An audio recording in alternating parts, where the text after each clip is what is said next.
तो hello student, आज इस वीडियो में हम देखने वाले हैं फार्माकोलॉजी से टोटल 50 एमसीक्यू को सॉल्व करने वाले हैं और उसके साथ साथ हम उसका बेस्ट एक्सप्लेनेशन भी देखेंगे। और ये जो क्वेश्चंस होता है तुम्हारे गवर्नमेंट एग्जाम के लिए बहुत ज्यादा इंपॉर्टेंट होता है। इसके साथ साथ क्या होगा, तुम्हारा पूरा जो फार्माकोलॉजी एक बार रिविजन भी हो जाएगा। तो चलो स्टार्ट करते हैं। तो सबसे पहला जो क्वेश्चन है, Which of the following statement based describe for the orphan drugs? यहाँ पे बेसिकली orphan drugs का डेफिनेशन पूछा है। तो ऑप्शन ए में दिया है it is a drugs which act on the orphan receptor, ऐसा ड्रग्स ऑर्फन रिसेप्टर के साथ बाइंड करेगा। ऑप्शन बी दिया है it is a drugs very cheap drugs, ठीक है, बहुत सस्ता ड्रग्स होता है। ऑप्शन सी में दिया है it is a drugs which have no therapeutic use, ऐसा ड्रग्स जिसका थेरेपेटिक यूज नहीं होता है।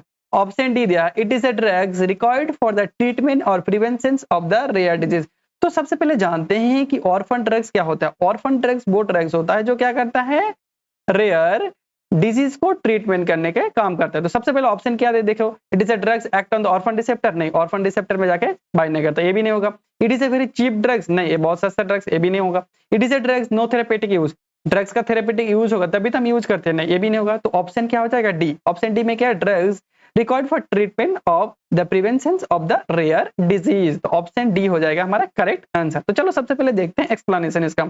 जो ऑर्फन ड्रग्स होता है उसे हम क्या बोलते हैं, orphan drugs that are use for the diagnosis, treatment and prevention of the rare disease. जब भी ऑर्फन ड्रग्स आएगा तभी याद रखना क्या आएगा, उसके साथ रेयर डिजीज आएगा। तो चलो देखते हैं कौन सा ऑर्फन ड्रग्स होता है जिसका क्या होता है, यहाँ से बेसिकली क्वेश्चंस पूछा जाता है, ठीक है। तो इसके लिए ट्रिक्स याद रखना, SR-DDLG का फैन है, ठीक है। तो SR, ठीक है, SR से हम याद रखेंगे, S से याद रखेंगे सुमाट्रिप्टन, R से याद रखेंगे रिफाब्यूटिन, उसके बाद D और L याद रखेंगे, ठीक है। तो D से होगा डिजॉक्सिन एंटीबायोटिक्स, L से याद रखेंगे लाइथायोनिन जिसमें हम T3 बोलते हैं, उसके बाद था फैन, फैन से याद रखेंगे, F से याद रखेंगे फोमिपिजोल, A से याद रखेंगे एम्फोटेरिसिन B और N से याद रखेंगे नाइट्रेट। तो इस तरह से हम पूरी ड्रग्स को याद रखेंगे। उसके बाद आता है सेकंड क्वेश्चन जिसमें पूछा गया the route of administration for insulin, insulin के लिए कौन सा रूट हम यूज करते हैं। तो ऑप्शन ए दिया है सबक्यूटेनियस, ऑप्शन बी में दिया है इंट्रामस्कुलर, ऑप्शन सी में दिया है इंट्रावेनस और ऑप्शन डी में दिया है ऑल ऑफ द अबव। तो आंसर क्या होगा, तो चलो एक एक के सारे चीजों को देखते हैं। किसके बारे में पूछा गया, इंसुलिन के बारे में, ठीक है।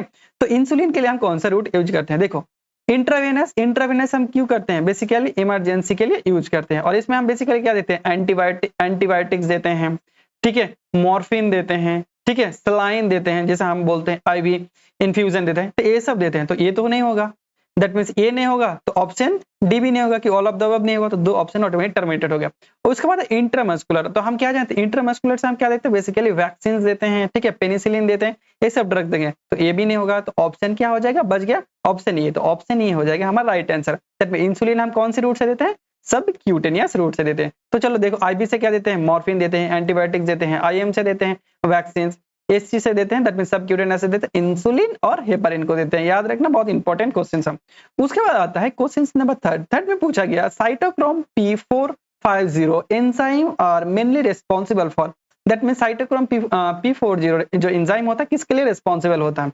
तो ऑप्शन ए में दिया है metabolism of the drugs, option B में दिया है हार्ट अटैक में और ऑप्शन सी में दिया है डिस्ट्रीब्यूशन ऑफ द ड्रग्स और ऑप्शन डी में दिया है एब्जॉर्प्शन ऑफ द ड्रग्स।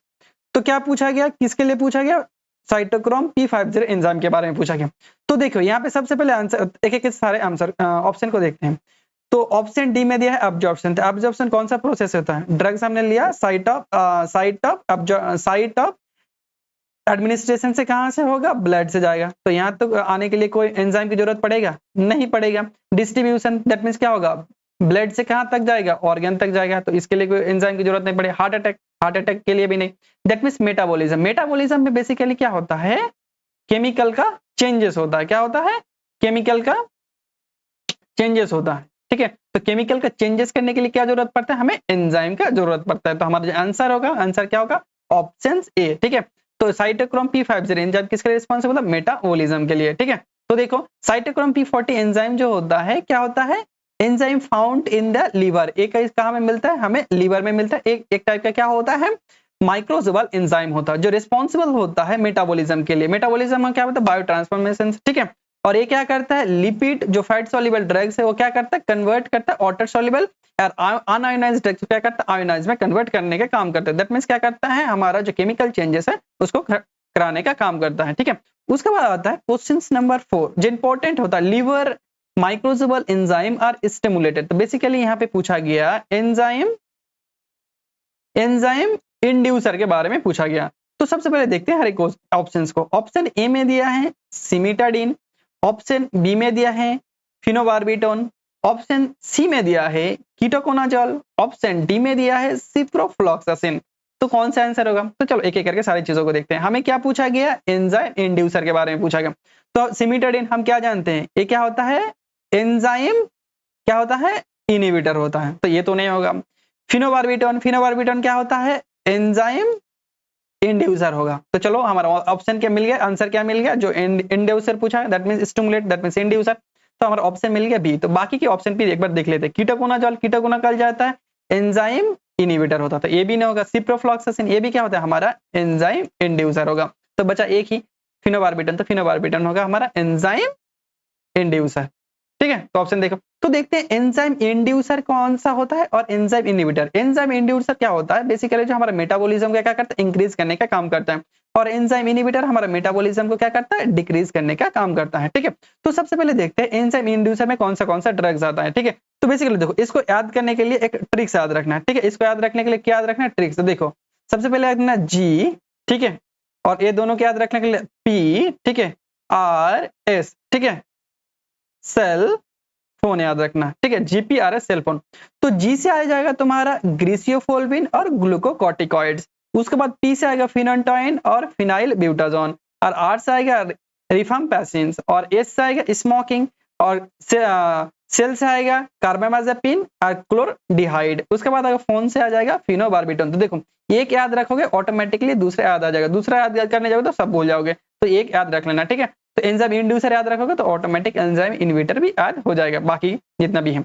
उसके बाद आएगा क्वेश्चन नंबर 5। क्वेश्चन नंबर 5 में पूछा गया which among the following is A prodrugs, ठीक है, इसमें से कौन सा ड्रग्स है जो प्रोड्रग्स है। तो ऑप्शन ए में दिया है मॉर्फिन, ऑप्शन बी दिया है एम्पिसिलिन, ऑप्शन सी में दिया है आइब्रूफेन, और ऑप्शन डी में दिया है प्रोपैरानोलोल। तो कौन सा हो, सॉरी पैरासीटामोल दिया है। तो सबसे पहले देखते हैं किसके बारे में पूछा गया, प्रोड्रग्स के बारे में पूछा है। तो सबसे पहले देखते हैं क्या होता है, सबसे पहले देखते हैं मॉर्फिन क्या होता है, ये तो एक्टिव ड्रग्स होता है, ठीक है। उसके बाद एम्पिसिलिन क्या होता है, बेकैम्पिसिलिन से क्या बनता है, एम्पिसिलिन बनता है। तो ये क्या होता है, एक टाइप का प्रोड्रग्स होता है। तो हमारा ऑप्शन मिल गया। और भी देखते हैं आइब्रूफेन पे क्या होता है, ये भी एक टाइप का एक्टिव ड्रग्स होता है। पैरासिटामोल भी क्या होता है, एक्टिव ड्रग्स। तो प्रोड्रग्स कौन सा होता है, प्रोड्रग्स होता है एम्पिसिलिन, ठीक है। देखो ऑप्शन देखो, तो एक एक करके सारे प्रोड्रग्स पे लिस्ट को हम देखते हैं। तो सबसे पहला ड्रग्स था प्रोगोनिल से क्या बनता है, हमारे इनएक्टिव से जब एक्टिव बनता है तब उसे हम क्या बोलते हैं, साइक्लोगोनिल। और लीवोडोपा से क्या बनता है, डोपामिन। इनालाप्रिन से इनालाप्रिड मिलता है, डिपिवेप्रिन से मिलता है, ठीक है, इनालाप्रिन मिलता है। उसके बाद सुनिल्डेक्स से क्या मिलता है, सल्फाइड मेटाबोलाइट्स मिलता है। प्रिडनिसिलोन से मिलता है प्रिडनिसिलोन मिलता है। बेकैम्पिसिलिन से मिलता है एम्पिसिलिन।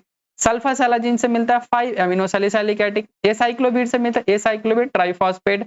और साइक्लोफॉस्फामाइड से मिलता है एल्डी फॉस्फामाइड और एरिकोलिन। तो ये बहुत ज्यादा इंपॉर्टेंट है, ये भी बहुत ज्यादा इंपॉर्टेंट है, ठीक है, ये तो इंपॉर्टेंट है ही है, ठीक है, ये भी बहुत ज्यादा इंपॉर्टेंट है। तो इसको याद रखना, हमेशा क्वेश्चंस में पूछता है।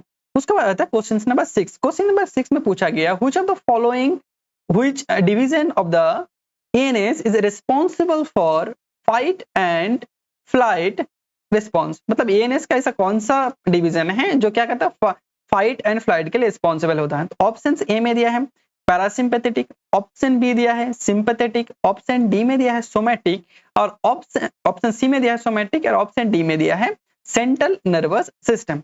तो सबसे पहले क्या पूछा है, हमें एएनएस के बारे में पूछा गया।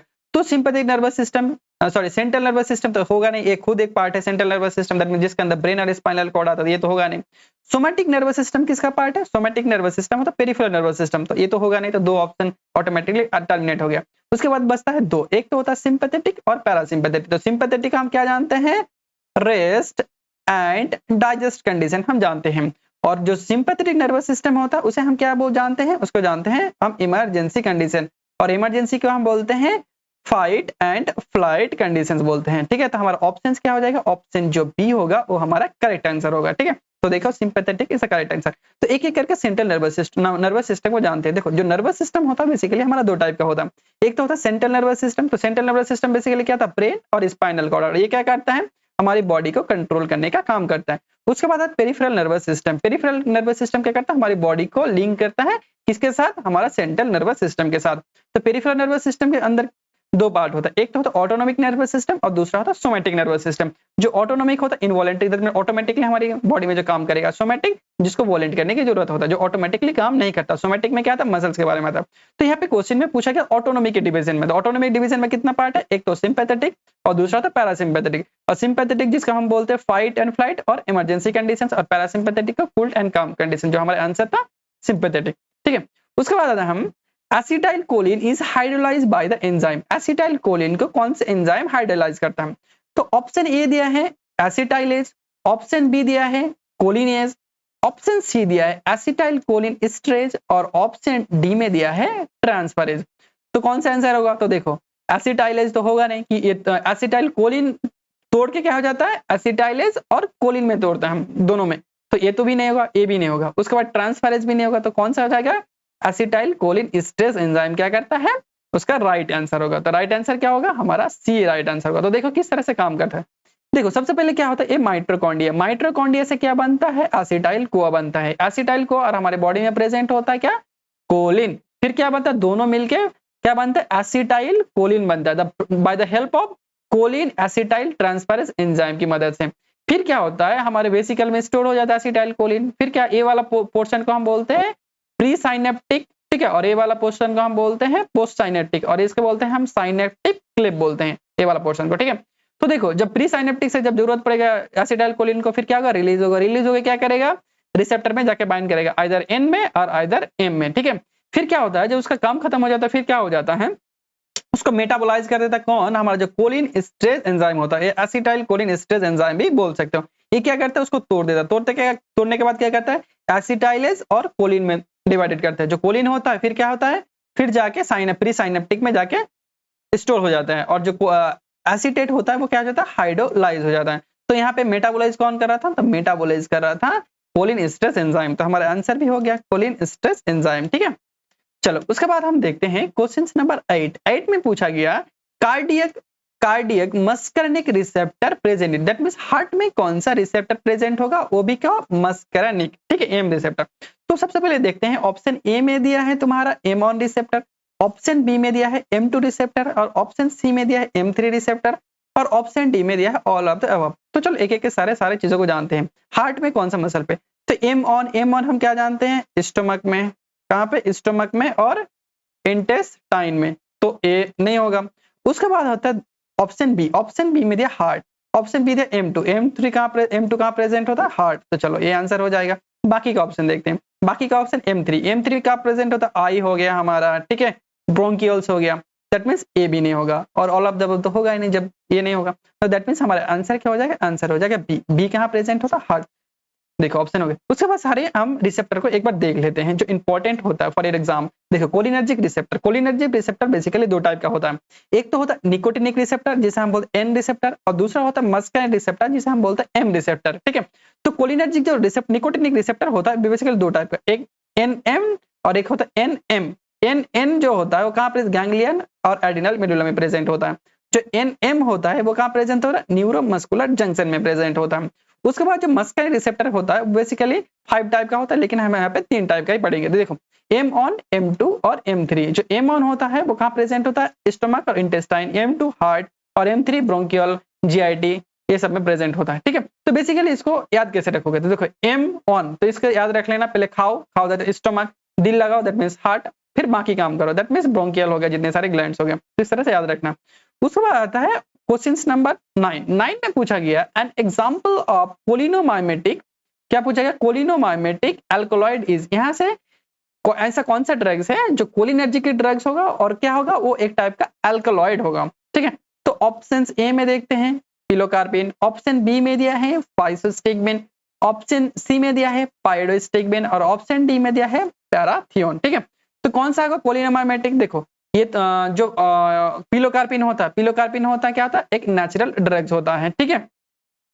तो ऑप्शन ए हो जाएगा हमारा राइट आंसर। उसके बाद हम देखते हैं ऑप्शन बी। ऑप्शन बी फाइसोस्टिक में नहीं, ये सिंथेटिक होता है, पाइरोस्टिक में भी सिंथेटिक होता है और ये भी सिंथेटिक होता है, तो हमारा आंसर हो जाएगा ऑप्शन ए। ठीक है, तो देखो एक एक करके सारी क्लासिफिकेशन को देखते हैं जो बहुत ही ज्यादा इंपॉर्टेंट है, इसको स्किप मत करना। ठीक है, कोलिनर्जिक जो ड्रग्स होता है बेसिकली दो टाइप का होता है, एक तो होता है डायरेक्ट ड्रग्स, ठीक है, और दूसरा काम करता है इनडायरेक्टली काम करता है। तो डायरेक्ट में बेसिकली दो टाइप के क्लासिफिकेशन आता है, एक तो होता है कोलिनर्जिक एस्टर। कोलिनर्जिक एस्टर में बेसिकली आता है एसिटाइल कोलिन, बिथाकॉल, मिथाकॉल और कार्बाकॉल। उसके बाद आता है एल्कोलॉइड। एल्कोलॉइड में बेसिकली पिलोकार्पिन, मस्कैनिन और एरिकोलिन आता है। उसके बाद इरिवर्सिबल। इरिवर्सिबल बेसिकली देखो इनडायरेक्ट में बेसिकली दो टाइप का आता है, एक तो रिवर्सिबल, दूसरा होता है इरिवर्सिबल। इरिवर्सिबल में बेसिकली दो टाइप का आता है, रिवर्सिबल में बेसिकली दो टाइप का आता है, एक तो लिपिड और दूसरा हो गया वाटर सॉल्युबल। तो लिपिड सॉल्युबल में क्या आता है फाइसोस्टिगमिन, टेकारिन, डोनिपिजोल, रिवास्टिगमिन और गैलेंटामाइन, और वाटर सॉल्युबल में नियोस्टिगमिन, पाइरिडोस्टिगमिन और एंडेपोनियम। ठीक है, इसके लिए ट्रिक्स बोला था फांसी टंग दो रिबा के गले में, और इसके लिए ट्रिक्स बोला था हमने नहीं प्यारे अंदर आओ। उसके बाद ऑर्गेनोफॉस्फेट, तो इसको याद रखना, आगे जाके इसको पढ़ेंगे। ऑर्गेनोफॉस्फेट मैराथियन, पैराथियन, इकोथियोपेटेबन, सेरिन, सोमेन और डाइऑक्साइड। उसके बाद आता है कार्बामेट। कार्बामेट कार्बाइल, प्रोपोक्सोल और एल्डिगर। ठीक है, उसके बाद आता है क्वेश्चन नंबर 10। 10 में पूछा गया drugs of choice for the organophosphate poisoning. ठीक है, तो ऑर्गेनोफॉस्फेट में हमने कौन सा ड्रग्स पढ़ा था, देखो मैलाथियन, पैराथियन, टेबुन, सेरिन, सोमेन, और कौन सा ड्रग्स है, कोलिनर्जिक ड्रग्स है। तो यहाँ पे क्या कोलिनर्जिक ड्रग्स है, क्या होगा पॉइजनिंग होगा, तो उसके लिए हम कौन सा ड्रग्स यूज करेंगे। ठीक है, तो देखते हैं ऑप्शन ए में दिया है नियोस्टिगमिन, ऑप्शन बी दिया है एट्रोपिन, ऑप्शन सी में दिया है फाइसोस्टिगमिन और ऑप्शन डी में दिया है एसिटाइल कोलिन। तो कौन सा आंसर होगा, तो चलो सबसे पहले देखते हैं ऑर्गेनोफॉस्फेट क्या होता है, एक टाइप का कोलिनर्जिक, क्या होता है कोलिनर्जिक ड्रग्स होता है। तो उसका अगर क्या होगा पॉइजनिंग हो गया, दैट मींस वो बढ़ गया, तो हमें कौन सा ड्रग्स देंगे, एंटी कोलिनर्जिक ड्रग्स देंगे। तो सबसे पहले देखते हैं एंटी कोलिनर्जिक ड्रग्स यहाँ पे कौन सा है। देखो नियोस्टिगमिन क्या होता है, एक टाइप का कोलिनर्जिक ड्रग्स होता है, तो ये तो नहीं होगा। ठीक है, एट्रोपिन क्या होता है, एट्रोपिन एक टाइप का एंटी कोलिनर्जिक ड्रग्स होगा, तो हमारा ऑप्शन क्या होगा, जो बी होगा वो राइट होगा। बाकी ऑप्शन देखते हैं, फाइसोस्टिगमिन क्या होगा, फाइसोस्टिगमिन क्या होता है, एक टाइप का कोलिनर्जिक ड्रग्स होता है, और एसिटाइल कोलिन भी तो ऑटोमेटिकली कोलिनर्जिक ड्रग्स है, तो हमारा ऑप्शन जो बी होगा वो राइट आंसर होगा। देखिए एट्रोपिन क्या होता है, बेसिकली राइट आंसर होगा। दैट मींस ऑर्गेनोफॉस्फेट पॉइजन के लिए हम कौन सा ड्रग यूज करते हैं, एट्रोपिन यूज करते हैं। तो देखो atropine is a drug of choice of the organophosphate poisoning. जब एक्सेसिव क्या हो जाता है, एसिटाइल कोलिन जब बहुत ज्यादा हो जाता है साइनेप्स में, तब क्या जाता है, हम एसिटाइल कोलिन को देते हैं। क्यों, क्योंकि वो मस्कुलर रिसेप्टर को ब्लॉक करने का काम करते हैं। उसके बाद आता है क्वेश्चन नंबर 11। 11 में पूछा गया which of the following is a direct acting cholinergic agonist use as a eye drop in emergency glaucoma. तो सबसे पहले देखते हैं यहाँ पे क्या पूछा गया, डायरेक्ट पूछा गया। ठीक है, तो चलो देखते हैं। सबसे पहले ऑप्शन ए में दिया है नियोस्टिगमिन, ऑप्शन बी में दिया है एट्रोपिन, ऑप्शन सी में दिया है पिलोकार्पिन और ऑप्शन डी में दिया है प्रोपेरानोलोल। तो इस क्वेश्चंस को हम देखें, सॉल्व करते हैं। इसका की पॉइंट क्या है, दैट मींस मेन पॉइंट क्या है यहाँ पे, देखो व्हिच ऑफ द फॉलोइंग क्या दिया, डायरेक्ट एक्टिंग कोलिनर्जिक ड्रग्स। ठीक है, कोलिनर्जिक एगोनिस्ट के बारे में पूछा गया है। ठीक है, तो कौन सा पूछा, डायरेक्ट। तो यहाँ पे देखते हैं डायरेक्ट कौन सा है। ठीक है, जो नियोस्टिगमिन होता है वो क्या होता है, इनडायरेक्ट होता है। क्या होता है, इनडायरेक्ट होता है, तो ये तो नहीं होगा क्योंकि डायरेक्ट पूछा गया, और क्या होगा आई में यूज होगा। और एट्रोपिन तो होगा नहीं क्योंकि ये एंटी कोलिनर्जिक ड्रग्स हैं, तो ये भी नहीं होगा। पिलोकार्पिन हाँ, पिलोकार्पिन क्या होगा, डायरेक्ट क्या होता है, डायरेक्ट कोलिनर्जिक ड्रग्स होता है। तो हमारा ऑप्शंस क्या हो जाएगा, सी राइट आंसर। उसके बाद डी भी देख लेते, प्रोपेनॉल क्या होता है, बीटा ब्लॉकर होगा, तो ये तो होगा ही नहीं। ठीक है, तो कौन सा होगा, हमारा जो सी होगा वो राइट आंसर होगा। किसके लिए, ग्लूकोमा के लिए यूज होता है। तो देखो C answer, pilocarpine is right. देखो डायरेक्ट एक्टिंग कोलिनर्जिक एगोनिस्ट होता है, use for the eye drop और emergency treatment of the acute angle glaucoma के बारे में। उसके बाद आता है क्वेश्चन नंबर 12। 12 में पूछा गया which of the following is A catecholamine. Catecholamine कौन सा ड्रग्स है इसके अंदर, तो ऑप्शन ए में दिया है एफिड्रिन, ऑप्शन बी में दिया है मिथोनियन, ऑप्शन सी में दिया है टायरोसिन और ऑप्शन डी में है टायरामिन। तो ऑप्शन कौन सा होगा, आंसर कौन सा होगा, तो सबसे पहले क्या दिया है, देखो कैटाकोलामिन। तो कैटाकोलामिन किसके क्लासिफिकेशन के अंदर आता है, कैटाकोलामिन आता है एडी, ठीक है, एडिनर्जिक क्लासिफिकेशन में आता है। तो एडिनर्जिक कैटाकोलामिन में हमने याद रखने के लिए हमने क्या याद रखा था, ए एन डी, एंड याद रखना, ए एन डी एंड। तो ए से हमने क्या बोला था, एड्रेनालिन, एन से बोला है नॉन एड्रेनालिन और डी से बोला है डोपामिन। तो एड्रेनालिन को हम क्या जानते हैं, एड्रेनालिन को हम जानते हैं एपिनेफ्रिन के बारे में जानते हैं। एड्रेनालिन को हम क्या बोलते हैं? एपिनेफ्रिन। तो हमारा जो ऑप्शन ए होगा, ऑप्शन ए क्या हो जाएगा? राइट आंसर हो जाएगा। ठीक है, कैटेकोलामिन क्या आता है?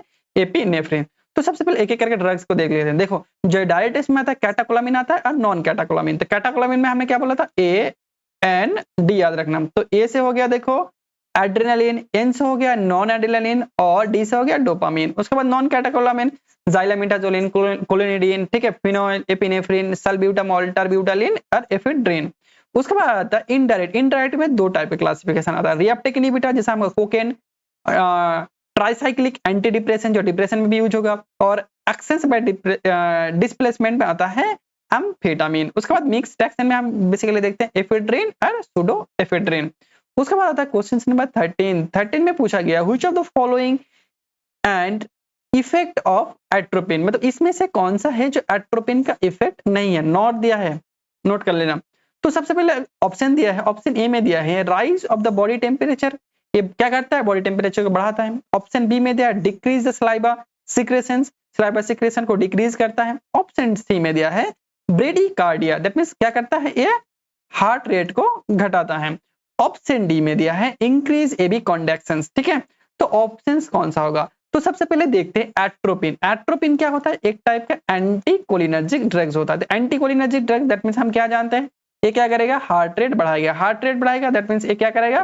ट्रैकीकार्डिया करेगा। क्या करेगा? ट्रैकीकार्डिया करेगा। ठीक है, और क्या करेगा? जितने भी सारे प्रोडक्शंस होगा, क्या होगा? प्रोडक्शंस होगा, उसको क्या करेगा? घटाने का काम करेगा, जितने भी एंटीकोलिनर्जिक ड्रग्स हैं। और क्या करेगा? जितने भी कॉन्डक्शंस होगा, कॉन्डक्शंस का करेगा? घटाने का काम करेगा। तो सबसे पहले देखते हैं इंक्रीज द बॉडी टेम्परेचर, हाँ ये तो करेगा ही, बॉडी टेम्परेचर इंक्रीज। तो डिक्रीज द सलाइवा प्रोडक्शन, मैंने क्या बोला? जितने भी टाइप के प्रोडक्शन होगा वो क्या करेगा? डिक्रीज करेगा, ये भी करेगा।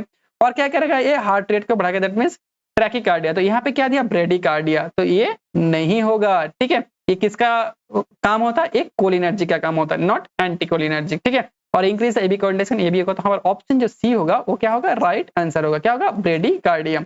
तो एक एक करके जानते हैं एट्रोपिन बेसिकली क्या काम करता है। देखो एट्रोपिन का याद रखने के लिए एट्रोपा याद रखना, ट्रिक्स। तो ए से याद रखना है एज ए माइड्रेटिक एजेंट, जैसे साइक्लोप्लीजिया में यूज होता है। और टी से याद रखना ट्रैवलिक डायरिया। और आर से याद रखना रैपिड और ऑनसेट ऑफ मशरूम पॉइजनिंग। और ओ से याद रखना ऑर्गेनोफॉस्फेट पॉइजनिंग।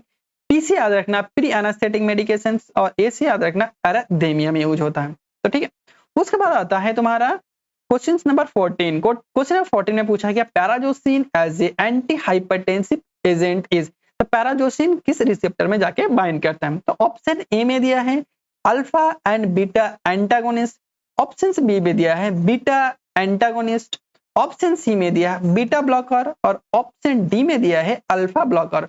तो जब भी हमें क्या पता है, यहाँ पे क्या पूछा गया? पैराजोसिन। पैराजोसिन दैट मींस हम क्या करना है? देखो, जब भी मैंने क्या बोला था? जोसिन। जोसिन में हमें क्या याद रखना होता है? अल्फा 1 क्या होता है? Alpha 1 blocker. जब भी जोसिन आएगा, ठीक है, तो देखते हैं और क्या होता है? जब लॉल आएगा तब क्या होगा? Beta blocker. बीटा क्या होगा? ब्लॉकर होगा। ठीक है, तो देखो बीटा ब्लॉकर में लॉल, लॉल तो नहीं है, यहाँ पे क्या है? जोसिन है। तो जोसिन में क्या हो जाएगा? Basically alpha blocker. ठीक है, तो ऑप्शन डी होगा राइट आंसर। ठीक है, तो देखो नॉन जितने भी सारे अल्फा ब्लॉकर है एक बार देख लेते हैं। Non selective alpha blocker. Non selective alpha blocker में क्या आता है फिनॉक्साबेंजामिन और आता है फिंटोलामिन। उसके बाद सिलेक्टिवली अल्फा ब्लॉकर जितना आएगा उसमें जोसिन आएगा। देखो क्या आएगा? जोसिन। तो क्या आएगा? पैराजोसिन, डॉक्साजोसिन, टेराजोसिन। ठीक है, उसके बाद सिलेक्टिव अल्फा 2 ब्लॉकर, उसमें याद रखना इयोहम्बिन, मतलब यो हनीसिन करके, तो कुछ भी करके याद रख सकते हैं। उसके बाद आता है question number 14, question number 15 sorry. Question number 15 में पूछा गया which on off the following drugs cause side effect like dryness of mouth, ठीक है, ट्रैकिकार्डिया, urine retention, constipation and drowsiness. मतलब ऐसा कौन सा ड्रग्स होगा जो क्या करेगा? ये सब सारे इफेक्ट शो करेगा, साइड इफेक्ट। तो सबसे पहले देखते हैं, ऑप्शन दिया है anti adrenergic drugs. Option B में दिया है anti cholinergic drugs. Option C में दिया है एंटी डोपामिनर्जिक ड्रग्स। तो ऑप्शन डी में दिया है एंटी कोलिनिस्टर्स। तो सबसे पहले जानते हैं क्या है anti adrenergic. Anti adrenergic that means ये क्या करेगा? ये क्या करेगा? हार्ट रेट को घटाएगा। दैट मींस ये क्या करेगा?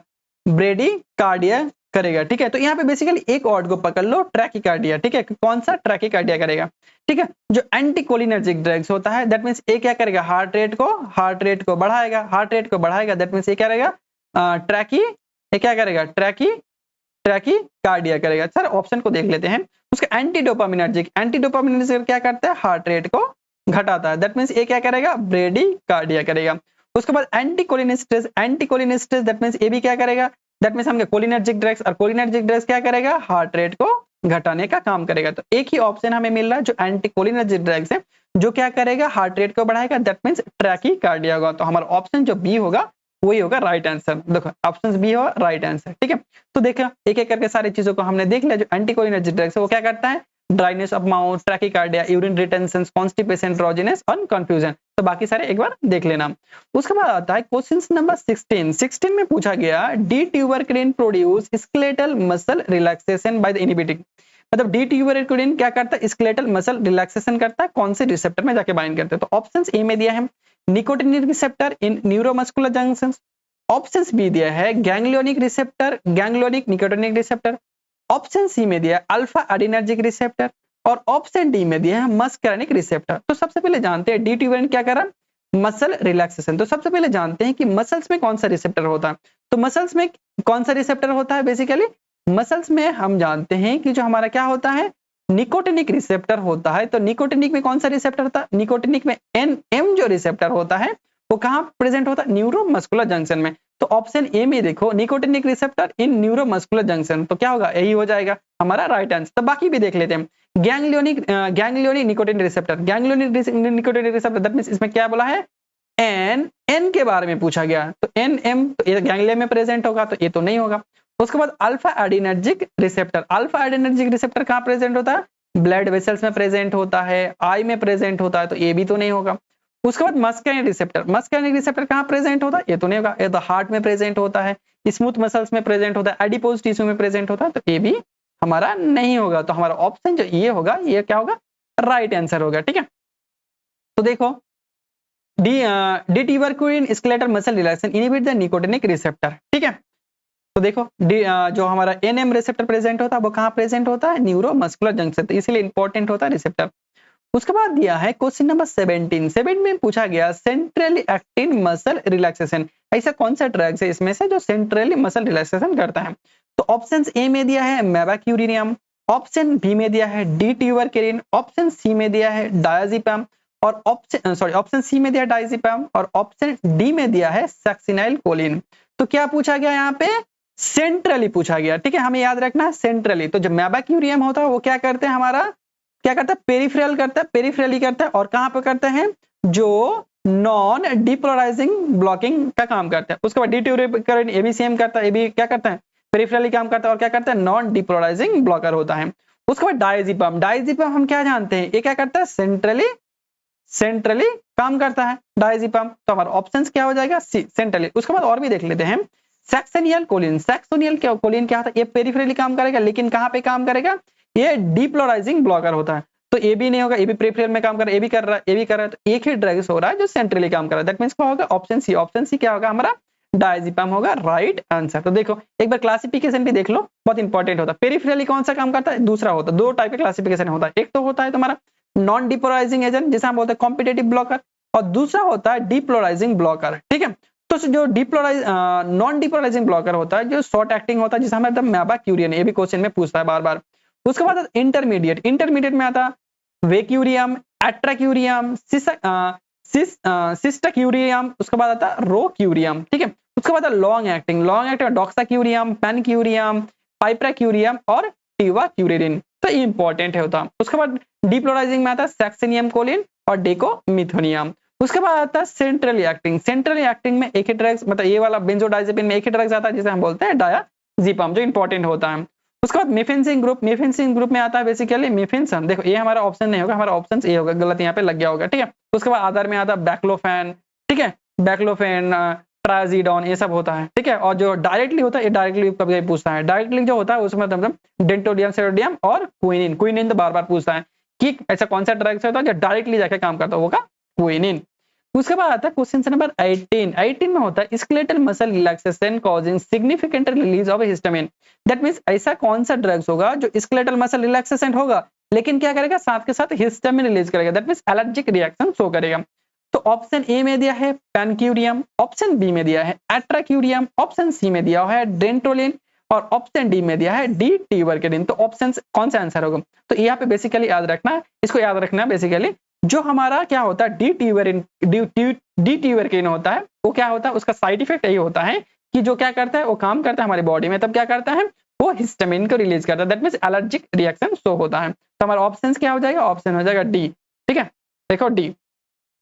उसके बाद आता है क्वेश्चन नंबर 19 में पूछा गया example for the amide type of local anaesthesia. That means क्या पूछा गया यहाँ पे? एमाइड के बारे में पूछा गया, amide type of local anaesthesia. ठीक है, तो सबसे पहले देखते हैं ऑप्शन ए में देखते हैं कोकेन, ऑप्शन बी में दिया है बेंजोकेन, ऑप्शन सी में दिया है लिग्नोकेन और ऑप्शन डी में दिया है प्रोकेन। तो सबसे पहले देखते हैं यहाँ पे क्या पूछा गया, हमें यहाँ पे पूछा एमाइड के बारे में पूछा। तो यहाँ पे हमेशा याद रखना जब एमाइड लोकल एनेस्थेसिया की बात करेगा तब आएगा 2 आएगा। ठीक है, कितना आएगा? 2 आएगा। तो देखो जब कोकेन आ रहा है कितना आ रहा है? 1 आ रहा है, तो ये तो होगा नहीं, मैंने 2 बोला। बेंजोकेन में कितना आ रहा है? 1 आ रहा है, तो ये भी नहीं होगा। लिग्नोकेन, देखो लिग्नोकेन 1 आ रहा है, इसमें भी 1 आया, दैट मींस 2 आए, दैट मींस ये हमारा आंसर होगा। ठीक है, और भी देख लेते हैं। उसका प्रीलोकेन में क्या होगा? 1 आए, दैट मींस ये भी नहीं होगा। तो देखो ये बेसिकली याद करने के लिए ट्रिक्स है। तो हमारा जो बेंजोकेन होगा वो क्या होगा? राइट आंसर होगा। देखो यहाँ पे हाँ सॉरी लिग्नोकेन जो होगा वो हमारा राइट आंसर होगा, क्योंकि इसमें क्या होता है 2 प्रेजेंट होता है। ठीक है, तो देखो स्टार को देखते हैं। स्टार में क्या होता है? कोकेन 1 आई। ठीक है, इसमें प्रोकेन में भी 1 आई, बेंजोकेन में भी 1 आई और टेट्राकेन भी 1 आई, दैट मींस ये स्टार डेरिवेटिव होता है। एमाइड में देखो जितने भी एमाइड होगा 2 आई होगा, लिग्नोकेन हो गया, बुफिवाकेन हो गया, ठीक है, प्रिलोकेन हो गया, तुम्हारा जितने भी हो गया वो 2 आई वाला होगा, 2 आई वाला एमाइड और 1 आई वाला स्टार। ठीक है, उसके बाद आता है क्वेश्चन नंबर 20। क्वेश्चन नंबर 20 में पूछा गया drugs use in diagnosis for the myasthenia gravis. ऐसा कौन सा ड्रग्स है जो क्या डायग्नोसिस के लिए यूज होगा? मिस्थेनिया ग्राविस डायग्नोसिस के लिए यूज होगा। तो ऑप्शन ए में दिया है एड्रोपोनियम, ऑप्शन बी में दिया है नियोस्टिग्मिन, ऑप्शन सी में दिया है डोनिपिजोल और ऑप्शन डी में दिया है नॉन ऑफ द अबव। तो सबसे पहले देखते हैं किसके बारे में पूछा गया? मिस्थेनिया ग्राविस। तो मिस्थेनिया ग्राविस में क्या होता है? एसिटाइल कोलिन जो होता है वो क्या हो जाता है? घट जाता है, क्योंकि ये ज्यादा मेटाबोलाइज कर देता है हमारा एंजाइम। तो क्या करता है? एसिटाइल कोलिन घटने की वजह से क्या होता है? जो हमारा मसल्स होता है वो क्या हो जाता है? रिलैक्स हो जाता है। मसल्स क्या हो जाता है? रिलैक्स हो जाता है। तो ऐसा डिजीज को दैट मींस मिस्थेनिया ग्राविस को ठीक करने के लिए, मतलब ट्रीट करने के लिए नहीं, यहाँ पे क्या पूछा गया? देखो डायग्नोसिस करने के लिए पूछा गया। ठीक है, ट्रीटमेंट और डायग्नोसिस अलग है। डायग्नोसिस दैट मींस चेकअप करने के लिए कौन सा ड्रग्स यूज करते हैं। तो सबसे पहले तो ऑल ऑफ द अबव। उसके बाद सबसे पहले देखते हैं, नीचे से देखते हैं, ऑप्शन सी में दिया है डोनिपिजोल हम बेसिक डोनिपिजल हम क्या किस में यूज करते हैं? अल्जाइमर में यूज करते हैं। तो देखो ये नहीं होगा, दैट मींस ये भी नहीं होगा, तो 2 आंसर क्या होगा? एलिमिनेट हो गया। उसके बाद देखते हैं नियोस्टिग्मिन बेसिकली हम इसके किसके लिए यूज करते हैं? ट्रीटमेंट के लिए यूज करते हैं, तो ये भी नहीं होगा। उसके बाद एंड्रोपोनियम हम क्या करते हैं? बेसिकली इसका टॉन्सिलिटिव टेस्ट के लिए हम यूज करते हैं। ठीक है, तो ये भी नहीं होगा, तो ऑप्शन ये होगा हमारा राइट आंसर। तो चलो उसका एक्सप्लेनेशन देखते हैं। देखो एंड्रोपोनियम क्या करता है? Use for the diagnosis for Tensilon test. ठीक है, किसका? मिस्थेनिया ग्राविस का। और जो नियोस्टिग्मिन होता है, नियोस्टिग्मिन बेसिकली क्या करता है? ट्रीटमेंट करता है, नॉट डायग्नोसिस, याद रखना। उसका डोनिपिजोल हम बोला है अल्जाइमर में यूज होता है। उसके बाद आता है क्वेश्चन नंबर 21 में पूछा गया muscle relaxation is complete in which stage of general anaesthesia. General anaesthesia के कौन से स्टेज में मसल्स हमारा रिलैक्स होता है? ऑप्शन ए में दिया है स्टेज 1, ऑप्शन बी में दिया है स्टेज 2, ऑप्शन सी में दिया है स्टेज 3 और ऑप्शन डी में दिया है स्टेज 4। तो कौन सा होगा? तो सबसे पहले हर एक स्टेज को जानते हैं। स्टेज 1 को हम क्या बोलते हैं? जब एनाल्जेसिया का इंट्रोड्यूस करते हैं, स्टेज ऑफ एनाल्जेसिया। इसमें क्या होता है? हमारा एंजाइटी बढ़ जाता है। ठीक है, जो रिलैक्सेशन हो जाता है। ठीक है, स्टेज 2 को हम क्या बोलते हैं? डिलोरियम। जब क्या करते हैं? जो सिंपैथेटिक जो एक्टिविटी हो बढ़ जाता है, हार्ट रेट बढ़ जाता है, ठीक है, पसीना आना बढ़ जाता है, तो ये क्या होता है? स्टेज 2 में होता है। और स्टेज 3 को हम बोलते हैं सर्जिकल एनेस्थेसिया, जिसमें हम क्या करते हैं? एनेस्थेसिया जब क्या होता है? पूरा मसल्स क्या होता है? रिलैक्सेशन हो जाता है, तब हम एनेस्थेसिया का परफॉर्म करते हैं। तो कौन सा ऑप्शन होगा? हमारा ऑप्शन जो सी होगा वो क्या होगा? राइट आंसर होगा। इसमें क्या होता है? मसल रिलैक्सेशन हो जाता है, उसके बाद क्या करता है? सर्जिकल परफॉर्म करता है। उसके बाद ऑप्शन 4 स्टेज 4 में क्या होता है? इसे बोलते हैं स्टेज ऑफ डिलोरियम, जिसमें क्या होता है? जो हमारा जनरल एनेस्थेसिया का अमाउंट बढ़ जाता है, उसके बाद क्या होता है? हमारा जो मसल्स हो जाता है वो पैरालिसिस हो जाता है। तो ऑप्शन ए भी नहीं होगा, तो ऑप्शन जो होगा सी होगा, वो हमारा राइट आंसर होगा। स्टेज 3, तो हर एक स्टेज के बारे में जानते थे। स्टेज 1 को बोलते स्टेज ऑफ एनाल्जेसिया, जिसमें क्या था पेशेंट कॉन्शियस होता है, एंड्रोजिनस जो मसल जो ड्रोजिनस पेशेंट रिलैक्स रहता है। स्टेज 2 में हम बोलते हैं स्टेज ऑफ डिलोरियम, स्टेज के बारे में पूछता है कि कौन सा स्टेज है, क्या बोलते हैं, याद रखना। इसमें पेशेंट्स क्या हो जाता है, लॉस ऑफ धीरे धीरे कॉन्शियस ये हो जाता है, और क्या था फियर फॉर द सर्जरी और नॉट परफॉर्म। यहाँ पे क्या होता है, सर्जरी परफॉर्म किया नहीं जाता, और fear that means sympathetic activity होता है, वो क्या हो जाता है, सिंपैथेटिक एक्टिविटी बढ़ जाता है। देखो increase heart rate, blood pressure, ठीक है, पीपल आर डायलेट, तो ये सब होता है। स्टेज 3 को हम बोलते हैं stage of surgical anaesthesia, that means यहाँ पे क्या हो जाता है, हमारा जो सर्जरी परफॉर्म किया जाता है, इसमें क्या हो जाता है, मसल रिलैक्सेशन हो जाता है। Stage 4 stage of medullary paralysis, इसमें क्या हो जाता है, बेसिकली रेस्पिरेटरी डिप्रेस हो जाता है, ठीक है, ये बहुत डेडली ये होता है। उसके बाद हम देखेंगे क्वेश्चन नंबर 22 में पूछा गया phenobarbitone is acting barbiturate. Phenobarbitone कौन से टाइप का बार्बिचुरेट होता है? ऑप्शन ए में दिया है अल्ट्रा शॉर्ट, ऑप्शन बी में दिया है शॉर्ट, ऑप्शन सी में दिया है इंटरमीडिएट, और ऑप्शन डी में दिया है लॉन्ग। तो क्या पूछा गया, फिनोबार्बिटोन, ठीक है। तो चलो देखते हैं एक एक करके। जो अल्ट्रा शॉर्ट होता है, अल्ट्रा शॉर्ट हम किसको बोलते हैं, मिथोहेक्सिटोन को बोलते हैं। मिथोहेक्सिटोन आता है, ठीक है, मिथोहेक्सिटोन होता है, तो ये भी नहीं होगा, ठीक है। उसके बाद देखो इंटरमीडिएट तो होता नहीं है, ठीक है, और शॉर्ट में बेसिकली क्या पढ़ते हैं, पेंटोबार्बिटोन, ब्यूटोबार्बिटोन, सेकोबार्बिटोन, दैट मींस इसमें भी नहीं आ रहा, ये भी नहीं होगा। उसके बाद लॉन्ग में क्या होता है, लॉन्ग में आता है मी फोन, याद रखना, मी फोन याद रखना। फोन से क्या होगा, फिनोबार्बिटोन, और मी से होगा मी फिनोबार्बिटोन। तो हमारा ऑप्शन जो होगा डी होगा, वो राइट आंसर होगा, दैट मींस लॉन्ग होगा, ठीक है, लॉन्ग होगा आंसर राइट। देखो बार्बिचुरेट बेसिकली 3 टाइप के क्लासिफिकेशन होता है, एक तो लॉन्ग, एक तो शॉर्ट, एक तो अल्ट्रा शॉर्ट एक्टिंग। जो लॉन्ग होता है उसे हम बोलते हैं मीफोन, दैट मींस मीफिनोबार्बिटोन, और फिन से होता है फिनोबार्बिटोन। और अल्ट्रा शॉर्ट में होता है ब्यूटोबार्बिटोन, सेकोबार्बिटोन और पेंटोबार्बिटोन। और अल्ट्रा शॉर्ट में हेक्सोबार्बिटोन, मिथोहेक्सिटोन और थियोपेंटोन। उसके बाद आता है क्वेश्चन नंबर 23 में पूछा गया all of the following belong there T type block, दिया होगा ब्लॉक होगा, सॉरी BLOC के होगा block T type calcium channel except, मतलब ऐसे इसमें से कौन सा होगा जो टी टाइप कैल्शियम चैनल को बंद करेगा, लेकिन क्या होगा, एक्सेप्ट दैट मींस ब्लॉक नहीं करेगा, ठीक है। तो देखते हैं, ऑप्शन ए में दिया है वैल्प्रोएट, ऑप्शन बी में दिया है इथोसैक्सिमाइड, ऑप्शन सी में दिया है लोकोसामाइड, एंड ऑप्शन डी में दिया है जोनिसामाइड। तो आंसर कौन सा होगा, क्या पूछा गया है यहाँ पे, except that means T type channel को ब्लॉक नहीं करेगा। तो देखो ऑप्शन ए में क्या दिया है, वैल्प्रोएट, दैट मींस ये क्या करता है, टी टाइप चैनल को ब्लॉक करता है। और टी टाइप चैनल किस में प्रेजेंट होता है, टी टाइप चैनल प्रेजेंट हमारा प्रेजेंट होता है ब्रेन में। और जो ड्रग्स हम यूज कर रहे हैं किसके लिए यूज कर रहे हैं, कन्वर्जन, दैट मींस एपिलेप्सी के लिए। इथोसैक्सिमाइड भी टी टाइप को ब्लॉक करता है। जो क्या होता है लोकोसामाइड क्या करता है, ये सोडियम क्या करता है, sodium channel, sodium voltage gated sodium channel को ब्लॉक करता है, ठीक है। तो दैट मींस यही हमारा राइट आंसर होगा, ठीक है। ये क्या करता है, टी टाइप चैनल को ब्लॉक नहीं करता। उसके बाद जोनिसामाइड भी करता है, दैट मींस कौन नहीं करता, लोकोसामाइड। तो एक्सेप्ट पूछा है, तो हमारा जो सी होगा वो राइट आंसर होगा, ठीक है। उसके बाद आता है क्वेश्चन नंबर 25 में पूछा गया antidote for the benzodiazepine. Benzodiazepine के लिए हम कौन सा एंटीडोट यूज करते हैं, ऑप्शन ए में दिया है एन एसिटाइलसिस्टेन, ऑप्शन बी में दिया है फ्लूमाजेनिल, ऑप्शन सी में दिया है बार्बिचुरेट, और ऑप्शन डी में दिया है नैलाक्सोन। तो क्या पूछा है हमें, बेंजोडाइजेपिन के बारे में पूछा गया। अगर बेंजोडाइजेपिन ज्यादा होगा तो कौन सा हम क्या लेंगे, एंटीडोट लेंगे। तो एन एसिटाइलसिस्टेन हम बेसिकली किसके लिए लेते हैं, पैरासीटामोल के लिए लेते हो, तो ये भी तो नहीं होगा, ठीक है। फ्लूमाजेनिल हम किसके लिए लेते हैं, BZD बेंजोडाइजेपिन के लिए, दैट मींस राइट आंसर हो जाएगा हमारा बी। तो और भी देखते हैं, बार्बिचुरेट खुद एक क्लास है किसका, सेडेटिव हिप्नोटिक्स का, दैट मींस ये भी नहीं होगा। एनालॉक्सिन किस लिए यूज करते हैं, हम करते हैं मॉर्फिन के एंटीडोट के लिए, दैट मींस ये भी नहीं होगा। तो हमारा जो ऑप्शन जो बी होगा वो हमारा राइट आंसर होगा, ठीक है। देखो फ्लूमाजेनिल क्या होगा, हमारा राइट आंसर होगा। तो एक एक करके सारे एंटीडोट्स को देखते हैं, बहुत इंपॉर्टेंट है, पूछता है।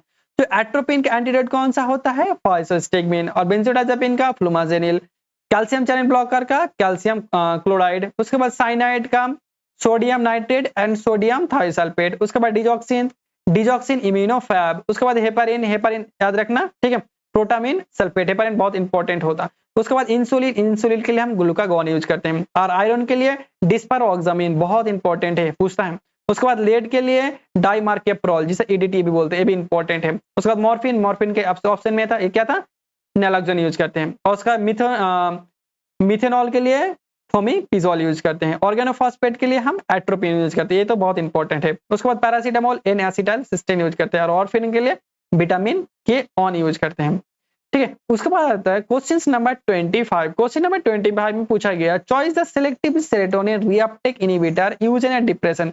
डिप्रेशन में यूज होता है इस कौन सी क्लास, SSRI क्लास के बारे में पूछा गया। तो सबसे पहले देखते हैं ऑप्शन ए। ऑप्शन ए में दिया है एसिटालोप्राम, ऑप्शन बी दिया है डोक्सापिन, ऑप्शन सी में दिया है वेनलाफेक्सिन, ऑप्शन में दिया है डोलोऑक्सिथिन। तो एक एक करके सारे ऑप्शंस को देखते हैं। तो देखो जो नीचे से हम स्टार्ट करते हैं, देखो डोलोऑक्सिथिन और वेनलाफेक्सिन, ये जो दो ड्रग्स होता है, ये कौन सा होता है, SNRI, that means selectively serotonin and non epinephrine reuptake inhibitor होगा ये। तो ये दो तो होगा नहीं, ये तो पहले से टर्मिनेट हो गया। और डोक्सापिन, डोक्सापिन हम क्या जानते हैं, TCA, that means tricyclic anti depression में जानते हैं, तो ये भी नहीं होगा। तो बचा कौन, बचा ए, दैट मींस इसिटालोप्राम, ये सब कौन सा आएगा, SSRI क्लास का आता है। तो ऑप्शन ए हमारा हो जाएगा राइट आंसर। तो देखते हैं एक बार सारे एंटी डिप्रेशन के क्लासिफिकेशन को देखते हैं। देखो एक आता है रिवर्सिबल इनहिबिटर, मॉ इनहिबिटर, जिसे हम रीमा बोलते हैं। इसके लिए हम याद रखते हैं मिक्लोबिमाइड और क्लोरगाइलिन, दैट मींस माइकल मधुसूदन को कलर पसंद है, इस तरह ट्रिक्स करके याद रखना। उसके बाद सेकंड आता है ट्राइसाइक्लिक एंटी डिप्रेशन, उसमें फर्स्ट आता है NA non epinephrine and serotonin reuptake inhibitor. इसमें क्या आता है इमिप्रामिन, एमिट्रिप्टालिन, ट्राइमिथाप्रिन, डोक्सापिन, डिसिमिप्रापिन, क्लोमेप्रामिन और नॉरट्रिप्टालिन। उसके बाद predominantly NA, that means non epinephrine reuptake inhibitor. इसमें क्या आता है डिसिमिप्रामिन और नॉरट्रिप्टालिन। उसके बाद आता है SSRI, जो सबसे इंपॉर्टेंट है यहाँ के लिए। SSRI के लिए कौन सा ड्रग्स यूज करते हैं, फ्लोक्सिटिन, फ्लोक्सामिन, पैराऑक्सिटिन, उसके बाद साइटालिन, सिटालोप्राम और एसिटालोप्राम। उसके बाद आता है SNRI। SNRI में क्या आता है, इसके लिए याद रखना DVD, ठीक है। तो देखो डी से क्या होगा, डी से होगा तुम्हारा डोलोऑक्सिथिन, वी से होगा वेनलाफेक्सिन और डी से डिसवेनलाफेक्सिन। उसके बाद ये टिपिकल एंटी डिप्रेशन, ट्राइजोडोन, मिननसेरिन, बुप्रेपिरॉन, ठीक है, टियानेप्टिन, ठीक है। उसके बाद एमिनेप्टिन। उसके बाद आता है क्वेश्चन नंबर 26 में पूछा गया loop of diuretics act as. तो ऑप्शंस में दिया हम option A inhibit of sodium potassium at 2 chloride transporter, options में दिया है inhibit of sodium calcium symporter, option C में दिया है पोटेशियम स्प्रिंग डायरेटिक, ऑप्शन में दिया है inhibit of renal epithelial sodium channel. तो एक एक करके चीजें को देखते हैं। देखो किसके बारे में पूछा गया, लूप डायरेटिक्स। तो लूप डायरेटिक्स क्या ब्लॉक करते हैं, सबसे पहले नीचे से देखते हैं। इनहिबिट द रेनल एपिथेलियल, ना ये क्या करता है, ऑस्मेटिक डायरेटिक्स। एक्चुअली बेसिकली यहाँ पे पूछा गया हर एक डायरेटिक्स क्लास का मैकेनिज्म पूछा गया। तो ये कौन सा काम करता है, ऑस्मेटिक डायरेटिक्स। ये क्या करता है, ये तो खुद एक क्लास है, पोटेशियम स्प्रिंग डायरेटिक्स। ये भी नहीं होगा, ये भी नहीं होगा। यहाँ पे लूप डायरेटिक्स के बारे में पूछा गया। Inhibit of the sodium calcium symporter, ये क्या करता है,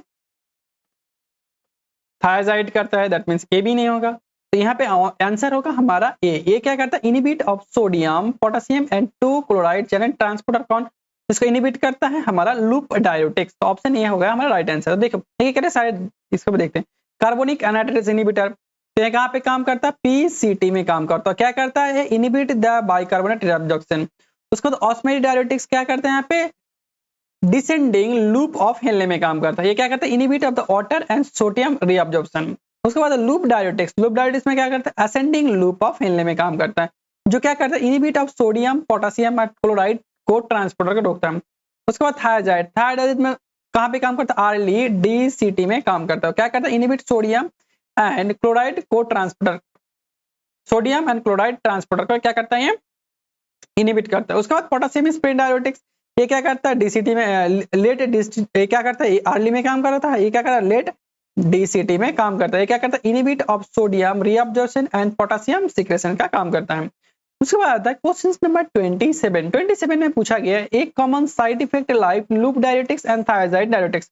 तो थायराइड और लूप डायरेटिक्स दोनों का एक कॉमन क्या पूछा गया, साइड इफेक्ट के बारे में। तो ऑप्शंस ए में दिया है हाइपर कैल्शियमिया, ठीक है, सॉरी हाइपर कैलेमिया, ऑप्शंस में दिया है हाइपोकैलेमिया, ऑप्शन सी में दिया है हाइपर कैल्सिमिया और ऑप्शन डी में दिया है हाइपोग्लाइसेमिया। तो चलो एक एक करके सारे ऑप्शंस को देखते हैं। हाइपोग्लाइसेमिया, नहीं ये तो नहीं होगा। हाइपर हाइपर कैल्सीमिया, देखो हाइपर कैल्सीमिया बेसिकली किसके साथ होता है, थायाजाइड, ओनली थायाजाइड के साथ होता है, ठीक है। उसके बाद आता है हाइपोकैलेमिया, देखो हाइपोकैलेमिया क्या होता है, लूप डायरेटिक्स और थायाजाइड दोनों के साथ होता है, ठीक है। तो हमारा ऑप्शंस क्या होगा, ऑप्शंस बी होगा हमारा राइट आंसर। तो चलो एक एक करके सारे इसका भी देख लेते हैं। लूप डायरेटिक्स, लूप डायरेटिक्स क्या करता है, हाइपर कैलेमिया, ठीक है। उसके बाद थायाजाइड भी क्या करता है, हाइपर कैलेमिया, और हाइपर कैल्सीमिया भी ये करते हैं। पोटेशियम स्पीड डायरेटिक्स हाइपर, ये क्या करते हैं, हाइपर कैल्सीमिया करते हैं, ठीक है। उसके बाद क्या करता है, कार्बोनिक एनाहाइड्रेस इनहिबिटर मेटाबॉलिक एसिडोसिस करता है, ऑस्मोटिक डायरेटिक्स करता है, डिहाइड्रेशन करता है, और इलेक्ट्रोलाइट को इंबैलेंस करता है। उसके बाद क्वेश्चन नंबर 28 में पूछा गया, which of the following is a amine autacoid, इसमें से कौन सा है जो ऑटोकॉइड है लेकिन एमिन ऑटोकॉइड है, ठीक है। तो ऑप्शन ए में दिया है प्रोस्टाग्लैंडिन, ऑप्शन बी में दिया है ल्यूकोट्राइन, ऑप्शन सी में दिया है हिस्टामिन, एंड ऑप्शन डी में दिया है ब्रेडिकाइनिन। तो ऑप्शंस कौन सा होगा, चलो एक एक करके सारी चीजों को देखते हैं। प्रोस्टाग्लैंडिन, प्रोस्टाग्लैंडिन क्या होता है, लिपिड टाइप ऑफ ऑटोकॉइड से। ल्यूकोट्राइन्स भी क्या है, लिपिड से, तो ये भी नहीं होगा, ये भी नहीं होगा। जो हिस्टामिन होता है वो क्या होता है, एमाइड टाइप होता है, तो हमारा हिस्टामिन जो होगा राइट आंसर होगा। और एक देख लेते हैं ब्रेडिकाइनिन, ये भी क्या होता है, पेप्टाइड होता है, ये क्या होता है, ये भी क्या होता है, पेप्टाइड होता है, तो ये भी नहीं होगा। तो हमारा जो ऑप्शन सी है वो राइट आंसर होगा, हिस्टामिन। देखो एक एक करके सारी चीजों को देखते रहते हैं। एमिन ऑटोकॉइड में क्या आता है, हिस्टामिन, हिस्टामिन क्या करते हैं 5 हाइड्रोक्सी टिप्टामिन, तो 5-HT, और क्या कहता है हिस्टामिन और 5-HT आता है किसके अंदर, एमाइड के अंदर। उसके बाद लिपिड ऑटोकॉइड, लिपिड ऑटोकॉइड के अंदर क्या था, प्रोस्टाग्लैंडिन और ल्यूकोट्राइन्स, फैब आता है, थ्रोम्बोऑक्सिन भी आता है। उसके बाद पेप्टाइड के अंदर प्लाज्माकाइनिन, ब्रेडिकाइनिन और कैलिंडिन और एंजियोटेंसिन। ये बहुत इंपॉर्टेंट है, क्वेश्चन में पूछता है, याद रखना। उसके बाद आता है क्वेश्चन नंबर 29 में पूछा गया, triptan in migraine act on which receptor, triptan drug जो है जो माइग्रेन में यूज होगा, लेकिन कौन से रिसेप्टर पे जाके बाइंड करता है सेरोटोनिन का। ऑप्शन ए में दिया है 5ST1A, 5ST1B, 5ST1G और 5ST1F। तो कौन सा होगा, तो देखो G और F तो ऐसा होता ही नहीं, तो पहले उसको टर्मिनेट कर दो, हटा दो। उसके बाद देखो ऑनेस्टी बी में बेसिकली क्या होता है, जितने भी ट्रिप्टन होता है वहां B/D होता है, 1D। तो यहाँ पे क्या करते हैं हम, जितने भी ट्रिप्टन यूज करते हैं, ठीक है, ट्रिप्टन दैट मीन्स क्या करते हैं हम, सुमाट्रिप्टन, ठीक है, सुमाट्रिप्टन यूज करते हैं। और ऑन एसबीबी में 5ST1A में यूज करते हैं, बुस्पिरोन यूज करते हैं, क्या कहते हैं, बुस्पिरोन यूज करते हैं, ठीक है, जो एंजाइटी में यूज होता है। तो चलो उसका ऑप्शन बी होगा राइट आंसर। तो चलो एक एक करके सारे इसका एक्सप्लेनेशन देखते हैं। एंजियोटेंसिन, एंजियोटेंसिन ये में क्या करेगा, सॉरी सेरोटोनिन का जो एगोनिस्ट होगा, देखो ये एगोनिस्ट होगा और यहाँ से क्या होगा, सारा एंटागोनिस्ट होगा। तो जो 5ST1A एगोनिस्ट होगा वो क्या होगा, बुस्पिरोन, जो क्या करेगा, पार्शियल एगोनिस्ट होता है और क्या एंजाइटी में यूज होता है। और जो हमारा आंसर था, क्वेश्चन था, जिसमें आंसर होगा 5ST1B, डी में कौन करता है, सुमाट्रिप्टन। तो सुमाट्रिप्टन में क्या होता है, माइग्रेन में यूज होता है। उसके बाद 5ST4 भी देख लेते हैं, मेटक्लोप्रोमामाइड, सिस्प्राइड और क्या, रेंजाप्राइड। उसके बाद आता है 5ST2A, सेरिन, जितने भी सेरिन आएगा उसका आएगा साइप्रोहेप्टाडाइन भी आएगा। उसके बाद 2A 2C में आएगा क्लोजापिन और मिथाइल सेराजाइड। उसके बाद आता है 5ST3, उसमें आता है ऑन्डेसिट्रोन और ग्रेनिसिट्रोन, जो बेसिकली क्या करता है, कीमोथेरेपी वोमिटिंग के लिए यूज होता है। उसके बाद आता है क्वेश्चन नंबर 13 में क्या पूछा गया, meloxicam belong which of the class of non steroidal anti inflammatory drugs. That means पूछा गया मिलॉक्सिकम जो ड्रग्स होता है नॉन की कौन सी क्लासिफिकेशन में आता है। तो ऑप्शन ए में दिया preferential COX two inhibitor, option B में दिया है selectively COX one inhibitor, option C में दिया preferentially COX one inhibitor, option B में दिया सिलेक्टिवली कॉक्स-2 इनहिबिटर। तो बेसिकली देखो यहाँ पे कॉक्स जो ऑन इनहिबिटर ये तो होता ही नहीं है, कॉक्स क्लासिफिकेशन में COX one and COX two preferential होता ही नहीं, ये यहाँ पे क्या होता है, नॉन सिलेक्टिव होता है, तो ये पहले ही टर्मिनेट कर दो, ये होगा नहीं। उसके बाद देख लो सिलेक्टिव जो कॉक्स-2 इनहिबिटर होता है वहां पे हमेशा देखना कॉक्सिब आएगा, क्या आएगा, कॉक्सिब। तो यहाँ पे कॉक्सिब है, यहाँ पे नहीं है, क्या में, दैट मींस ए भी नहीं होगा। तो हमारा आंसर क्या हो जाएगा, आंसर हो जाएगा ए में क्या है, प्रेफरेंशियल कॉक्स-2 इनहिबिटर। तो चलो इसका एक्सप्लेनेशन हम देखते हैं। तो आंसर क्या होगा, ए। तो देखते हैं जो हमारा नॉन सिलेक्टिव जैसे नैसेट बोलते हैं, non steroidal anti inflammatory drugs का जो फर्स्ट क्लासिफिकेशन है जिसे हम बोलते हैं नसेट नॉन सिलेक्टिवली कॉक्स इनहिबिटर। ठीक है, नॉन सिलेक्टिव में सैलिसिलिक जैसे आता है, एस्प्रिन आता है। ठीक है, उसके बाद आता है तुम्हारा propionic acid derivative ibuprofen, naproxen, ketoprofen. ठीक है, उसका fenamic acid, mefenamic acid, enolic acid, piroxicam, acetic acid derivatives ketorolac, indomethacin, pyrazoline derivative phenyl butazone. उसके बाद आता है तुम्हारा प्रेफरेंशियली कॉक्स 2 इनहिबिटर जिसमें हम यूज करते हैं मिलोऑक्सिकेम। ठीक है, उसके बाद निमोस्लाइड भी आता है, डिक्लोफेनाक भी आता है, असिक्लोफेनाक भी आता है। उसके बाद आता है सिलेक्टिवली कॉक्स 2 इनहिबिटर जिसमें मैंने बोला था कॉक्सिब, देखना कॉक्सिब।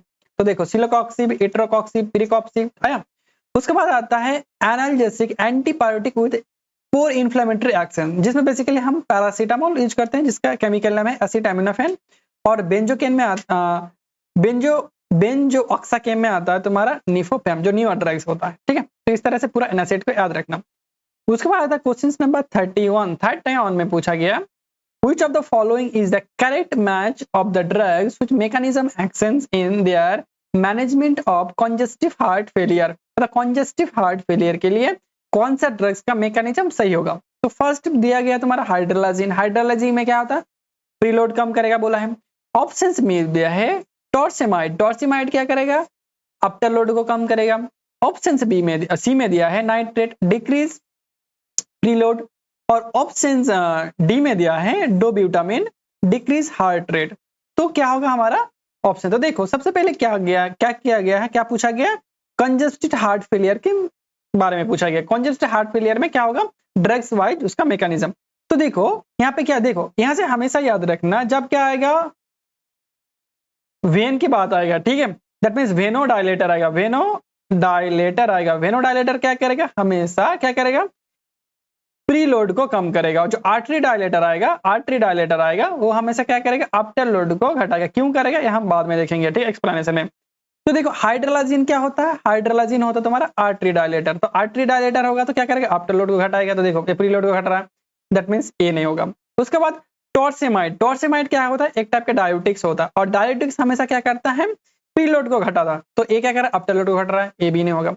उसके बाद नाइट्रेट्स, नाइट्रेट्स क्या होता है, एक टाइप का वेनोडाइलेटर होगा। तो वेनोडाइलेटर होगा तो क्या करेगा, ये प्रीलोड को कम करेगा। देखो वेन होगा तब प्री, दैट मींस ए वाला आंसर हमारा सही होगा। उसके बाद देखो डोब्यूटामिन रिड्यूस हार्ट रेट, ये तो इंक्रीज हार्ट रेट करता है, तो ये गलत स्टेटमेंट दे रखा। तो हमारा जो सी होगा वो राइट आंसर होगा। नाइट्रेट क्या करता है, डिक्रीज प्रीलोड। ठीक है, तो चलो एक एक सारे चार चीजों को देखते हैं। जो हाइड्रोलाजिन, हाइड्रोलाजिन क्या करता है, आफ्टर लोड को डिक्रीज करता है, और टॉर्सेमाइड प्रीलोड को डिक्रीज करता है, और नाइट्रेट्स क्या करता है, हमारा प्रीलोड। तो सबसे पहले जानते हैं कि प्रीलोड और आफ्टर लोड क्या था। तो देखो ये क्या होता है, हमारा बॉडी होता है। बॉडी से क्या होता है, वेन के थ्रू क्या करता है, जो डीऑक्सीजनेटेड ब्लड होता है वो क्या जाता है, राइट आर्टरिया में जाता है, फिर क्या होता है, राइट वेंट्रिकल में जाता है, फिर क्या होता है, राइट वेंट्रिकल थ्रू से क्या जाता है, वेन के थ्रू क्या जाता है, लंग्स में जाता है। फिर लंग्स में क्या होता है, जो डीऑक्सीजनेटेड ब्लड था वहां पे क्या होगा, ऑक्सीजन ऐड होगा। ठीक है, और ऑक्सीजन ऐड होगा, फिर क्या होगा, आर्टरी के थ्रू क्या जाएगा, लेफ्ट आर्टरी में जाएगा। ठीक है, तो ये कौन लेके जा रहा, आर्टरी, कौन लेके जा रहा, आर्टरी। तो देखो वेन के थ्रू, ठीक है, जब बॉडी से वेन के थ्रू ब्लड राइट आर्टरियम में आ गया तो उसे हम बोलते हैं प्रीलोड। और जब क्या करेगा, लंग से क्या करेगा, जब आर्टरी के थ्रू ब्लड कहाँ जाएगा, लेफ्ट आर्टरी में आएगा, तो उसे हम क्या बोलेंगे, आफ्टर लोड। तो आए समझ में, जब वेन के थ्रू आएगा तब आफ्टर लोड, और जब आर्टरी के थ्रू आएगा उसे हम बोलते हैं आफ्टर लोड। तो इस तरह से याद रखना।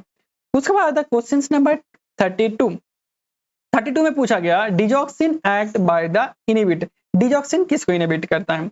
ऑप्शन ए में दिया है sodium potassium ATPase, option B दिया है myosin like chain kinase, option C में दिया है सोडियम कैल्शियम एंटीपोट, और GLT4 इनहिबिटर।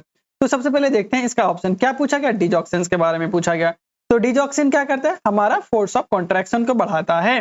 तो देखो GLT4 ये तो होगा नहीं, ये हम क्या पढ़ते हैं, इंसुलिन में पढ़ते हैं। उसके बाद आता है सोडियम क्लोराइड एंटीपोट, इसको क्या करता है, इसको खुला रखता है, इसको बंद नहीं करता। तो दैट मींस ए भी नहीं होगा। इसको क्या करते हैं, MLCK, इसको क्या करता है, मायोसिन लाइक चेन काइनेज को क्या करता है, ये एक्टिवेट करता है, इसको ब्लॉक नहीं करता। दैट मींस ए भी नहीं होगा। तो ब्लॉक किसको करता है, सोडियम पोटेशियम एटीपेज को ब्लॉक करता है। तो आंसर हो जाएगा ए। तो इसका हम परफेक्ट एग्जांपल देखते हैं। तो देखो यहाँ पे जो क्या होता है हमारा बायोलॉजिकल मेम्ब्रेन होता है, ठीक है। उसका इसके ऊपर क्या होता है, दो टाइप का ट्रांसपोर्टर होता है। एक होता है सोडियम पोटासियम, ठीक है, उसको बोलते हैं सोडियम पोटासियम एटीपेज बोलते हैं, ठीक है। और दूसरा होता है कैल्शियम सोडियम एंटीपोर्ट रहता है, ठीक है। तो क्या करते हैं, जो हमारा डिजिटालिस होता है, जो कार्डियक ग्लाइकोसाइड होता है, वो क्या करता है, सोडियम एंड पोटासियम जो होता है, जो सोडियम पोटासियम एटीपेज होता है, उसको क्या करते हैं, ब्लॉक करते हैं। ब्लॉक करने की वजह से क्या होता है, जो हमारा पोटासियम होगा वो सेल के अंदर नहीं रहेगा। सेल के अंदर नहीं रहेगा तो क्या होगा, हमारा डायलेशन कॉज नहीं करेगा, ठीक है। क्या पोटासियम का काम क्या था, डायलेशन नहीं होगा। उसके अंदर क्या, देखो ये खुला है, दैट मींस सेल के अंदर क्या रहेगा, कैल्शियम सोडियम। और कैल्शियम क्या करेगा, जो हमारा एमएनसी होगा उसको एक्टिवेट करेगा। एक्टिवेट करने के बाद क्या करेगा, कॉन्ट्रैक्शन होगा। और कॉन्ट्रैक्शन की वजह से क्या होगा, हमारा फोर्स ऑफ कॉन्ट्रैक्शन और कार्डियल आउटपुट बढ़ जाएगा। तो इस तरह से क्या करता है, हमारा डिजॉक्सिन और डिजिटालिस काम करता है। उसके बाद आता है question number 33 in which disease of heart failure to pump failure common, ठीक है। यहाँ पे क्या बोला है, कौन सा ड्रग्स डिजीज है जो क्या करता है, हार्ट फेलियर होता है, ठीक है। दैट मींस पंप नहीं कर पाता ब्लड को। एक तो ग्लोम्यूरो, ठीक है, नेफ्रोटाइटिस होगा। एक तो हेपाटिक कोमा हो गया। उसके बाद न्यूरोटिक सिंड्रोम्स हो गया, नेफ्रोटिक सिंड्रोम। और तीसरा जो तुम्हारा डी दिया है उसे हम कॉन्जेस्टिव हार्ट फेलियर। तो क्या बोला गया, पंप की रिलेटेड। तो देखो ग्लोम्यूरो क्या बोला है, ग्लोम्यूरो नेफ्रोटाइटिस। तो यहाँ पे क्या है, नेफ्रॉन। तो नेफ्रॉन दैट मींस किसके रिलेटेड आएगा, किडनी के रिलेटेड। यहाँ पे हार्ट के रिलेटेड पूछा गया, दैट मींस ये नहीं होगा। उसका हेपाटिक दैट मींस ये क्या पे लीवर के रिलेटेड होगा, दैट मींस ए भी नहीं होगा। उसके बाद नेफ्रोटिक दैट मींस ये भी क्या होगा, किडनी के बारे में होगा, दैट मींस ये भी नहीं होगा। यहाँ पे क्या है, हार्ट, ठीक है, तो हार्ट के बारे में होगा। तो देखो कंजेस्टिव हार्ट फेलियर, तो बेसिकली देखो यहाँ पे क्या होता है, हार्ट का काम क्या होता है, हार्ट का काम करता है ब्लड का पंपिंग करना, ठीक है। हार्ट का काम करता है ब्लड का पंपिंग करना। जब हार्ट क्या करेगा, अपना ब्लड को पंप नहीं कर पाएगा, दैट मींस क्या होगा, हार्ट फेलियर हो जाएगा। हार्ट अपने काम में क्या होगा, फेलियर होगा, दैट मींस अपना काम नहीं कर पा रहा, तो उसी के बोलते हैं हार्ट फेलियर। और कंजेशन दैट मींस क्या होगा, हार्ट फेलियर की वजह से क्या होता है, वहां पे लिक्विड के एक्यूमुलेशन हो जाता है, और उसे ही बोलते हैं कंजेस्टिव हार्ट फेलियर, ठीक है। तो हमारा ऑप्शन जो डी होगा वो होगा राइट आंसर। तो देखो कंजेस्टिव हार्ट फेलियर का करेक्ट आंसर। उसके बाद क्वेश्चन आता है 34 में पूछा गया एंटी हाइपरटेंसिव एजेंट, ऐसा कौन सा है जो एंटी हाइपरटेंसिव एजेंट होगा। ऑप्शन ए में दिया है एम्फेटामिन, ऑप्शन बी दिया है एड्रेनालिन, ऑप्शन सी में दिया है सल्ब्यूटामॉल, और ऑप्शन डी में दिया है प्रोपेरानॉल। तो सबसे पहले देखते हैं एम्फेटामिन क्या करता है। एम्फेटामिन हमारा सीएनएस में काम करता है, सीएनएस को क्या करता है, एक्टिवेट करने का काम करता है, दैट मींस ये तो नहीं होगा, हार्ट में काम नहीं कर रहा। उसके बाद एड्रेनालिन ये क्या करता है, बीपी को, ये क्या है, एडिनर्जिक ड्रग्स है, एडिनर्जिक ड्रग्स है तो क्या करेगा, ये बीपी को बढ़ाएगा, ठीक है। दैट मींस क्या होगा, हाइपोटेंसिव पे यूज होगा, हाइपोटेंसिव पे यूज होगा, हाइपरटेंसिव पे नहीं यूज होगा। उसके बाद सल्ब्यूटामॉल क्या होता है, एडिनर्जिक ड्रग्स है, तो एडिनर्जिक ड्रग्स, और एक काम क्या करता है, एक काम करता है हमारा ब्रोंकियोडायलेशन का काम करता है, दैट मींस ये भी नहीं यूज होगा। तो क्या होगा, प्रोपेनॉल क्या होता है, प्रोपेनॉल होता है बीटा ब्लॉकर, दैट मींस क्या करेगा, बीपी को कम करने का काम करेगा, ठीक है। तो हमारा जो डी होगा वो राइट आंसर होगा, ठीक है। तो जब बीटा ब्लॉकर जो एंटी हाइपरटेंसिव क्लासिफिकेशन एक बार देख लेते हैं, जो बहुत ज्यादा इंपॉर्टेंट है। देखो रेनिन एंजियोटेंसिन सिस्टम इनहिबिटर, जिसमें रास सिस्टम बोलते हैं, तो उसमें कौन सा ड्रग्स आता है, उसमें बेसिकली 3 टाइप क्लासिफिकेशन आता है।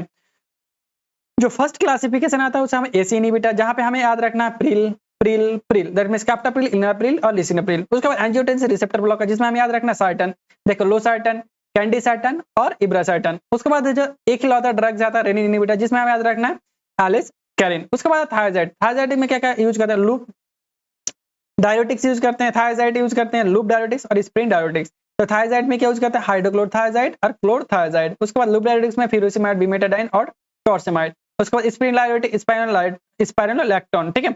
उसके बाद आता है calcium channel blocker. Calcium channel blocker में 3 टाइप के क्लास यूज करते हैं, फिनाइल एल्काइल अमीन में वेरापेमिल, बेंजोथायाजेपिन में डायजेपाम, ठीक है, डायजेपाम। उसका डाइहाइड्रोपाइरिडिन में याद रखना डिपिन, क्या याद रखना डिपिन। उसके बाद आता है सेंट्रली सिंपैथेटिक कोलिनिडिन और मिथाइल डोपा। उसके बाद आता है अल्फा एडिनर्जिक ब्लॉकर, जिसमें हम क्या करते हैं जोसिन, ठीक है। उसके बाद अल्फा प्लस बीटा दोनों ब्लॉकर, जब लेबेटालॉल और कार्बिडिलॉल। उसके बाद बीटा एडिनर्जिक ब्लॉकर, जिसमें आएगा lol, that means propanol, metoprolol और एटिनोलॉल। उसके बाद venodilator that means vasodilator that means artery dilator में हाइड्रोलाजी मिनॉक्सिडिल और डाइऑक्साइड। तो उसके बाद आर्टरी प्लस वेन दोनों डायलेट करता है, उसका क्या आता है सोडियम नाइट्रोप्रोसाइड। और प्लाज्मा काइनिन में ब्रेडिकाइनिन और क्लेनिडिन, इतने भी सारे ड्रग्स क्या होता है एंटी हाइपरटेंस में यूज होता है। तो एक बार देख के जाना, इंपॉर्टेंट है। उसके बाद आता है क्वेश्चन नंबर 35 में पूछा गया एंटी एरिथमिक ड्रग्स अब क्लास 1C, 1 एंटी एरिथमिक में यूज होता है 1C का क्लास, ठीक है, कौन सा होता है? ऑप्शन ए में दिया है क्विनिडिन, ऑप्शन बी में दिया है फिलासिनाइड, ऑप्शन सी में दिया है डेल्ट्रियाजेम और ऑप्शन डी में दिया है डाइसापाइरामाइड। तो देखते हैं ऑन सी में कौन सा। देखो क्विनिडिन क्या आता है 1A में आता है, नॉट सी, तो ये आंसर नहीं होगा। फिलासिट्रिन ए आता है 1C में, दैट मींस इससे आंसर होगा। डेल्ट्रियाजेम भी नहीं होगा, डेल्ट्रियाजेम क्या होगा 4 आएगा, ठीक है, that means calcium channel blocker, that means A भी नहीं होगा। उसके बाद डाइसोपाइरामाइड, ए भी क्या होगा ऑन ए, दैट मींस ए नहीं होगा, ठीक है, ये भी नहीं होगा। तो हमारा ऑप्शन जो बी होगा वो राइट हो जाएगा, ठीक है, फिनासिट्रिन। तो देखिए ऑप्शन ए में हम क्या बोलते हैं मेम्ब्रेन स्टेबलाइजिंग एजेंट, उसको हम क्या बोलते हैं सोडियम चैनल ब्लॉकर। तो सोडियम चैनल ब्लॉकर जो 1A आता है क्विनिडिन, प्रोकैनामाइड और डाइसोपाइरामाइड, तो इसका इस तरह से याद रखना, कौन पोका डिस्कोपरमाइड। उसके बाद ऑन बी मिलॉक्सिटिन, लिडोकैम और फिनोटॉइन। उसके बाद फिनासिट्रिन, मोरिसिजिन, ठीक है, प्रोपोफिनॉन, ठीक है, ये सब आता है। तो उसके बाद आता है क्लास 2 में आता है बीटा ब्लॉकर। इस तरह से पूछता है कि क्लास 2 में कौन सा ड्रग है बीटा ब्लॉकर, जैसे प्रोपेनॉल, इस्मोरॉल और सोटालॉल। उसके बाद क्लास 3 में आता है प्रोलॉन्गेशन ड्यूरेशन, जैसे पोटेशियम चैनल ब्लॉकर, ठीक है, उसमें आता है एमिडेरॉन, सोटालॉल, ब्यूटालाइन, ठीक है, इस तरह से आता है। उसके बाद क्लास 4 में आता है तुम्हारा कैल्शियम चैनल ब्लॉकर, जिसमें वेरापेमिल और डेल्ट्रियाजेम। उसके बाद आता है क्वेश्चन नंबर 36 में पूछा गया route of administration of the heparin and warfarin. तो सबसे पहले देखते हैं कौन सा रूट दिया, ऑप्शन दिया। ऑप्शन ए में दिया तुम्हारा IV and oral, option B में दिया सबक्यूटेनियस और इंट्रामस्कुलर, ऑप्शन सी में दिया ओरल एंड आईवी और ऑप्शन डी में दिया नॉन ऑफ द अबव। एक एक करके सारे ऑप्शन को देखते हैं। जो हेपरिन होता है, हेपरिन हम किस में लेते हैं, हेपरिन को हमें पता है कि ये पैरेंटरली लेते हैं। जो ऑर्फेरिन होता है वो किस में लेते हैं हम, ऑर्फेरिन को लेते हैं हम ओरली। तो देखते हैं इसका आंसर कहाँ पे होगा। देखो ऑप्शन ए में जो होगा वो राइट आंसर होगा, दिख रहा है ऑप्शन। देखो क्या होगा, आईवी में ले रहे दैट मींस पैरेंटरल ले रहे, और क्या हो रहा हम ओरल ले रहे, तो ऑप्शन जो ए होगा हमारा राइट आंसर होगा। तो देखते हैं कौन सा ड्रग्स पैरेंटरली लेते हैं, कौन सा ओरली लेते हैं। देखो जो पैरेंटरली होता है वो क्या होता है हेपरिन, और जो हमारा ओरल लेते हैं उसे हम बोलते हैं क्या ऑर्फेरिन, ठीक है। उसके बाद आता है क्वेश्चन नंबर 37 में पूछा गया which of the following is A heparin antagonist. इसमें से कौन सा है जो हेपरिन एंटागोनिस्ट होगा। ऑप्शन ए में दिया है पोटेशियम सल्फेट, ऑप्शन में दिया है प्रोटामिन सल्फेट, ऑप्शन सी में दिया है ल्यूपेरिडिन और ऑप्शन डी में दिया है एल्डिफेज। तो ऑप्शंस क्या होगा, तो सबसे पहले देखते हैं पोटेशियम सल्फेट तो नहीं होगा, तो जो हमारा हेपरिन का जो एंटागोनिस्ट होता है वो होता है प्रोटामिन सल्फेट। तो ऑप्शन जो बी होगा वो हमारा राइट आंसर होगा, ठीक है। तो चलो एक एक करके सारी चीजों को देखते हैं, ठीक है।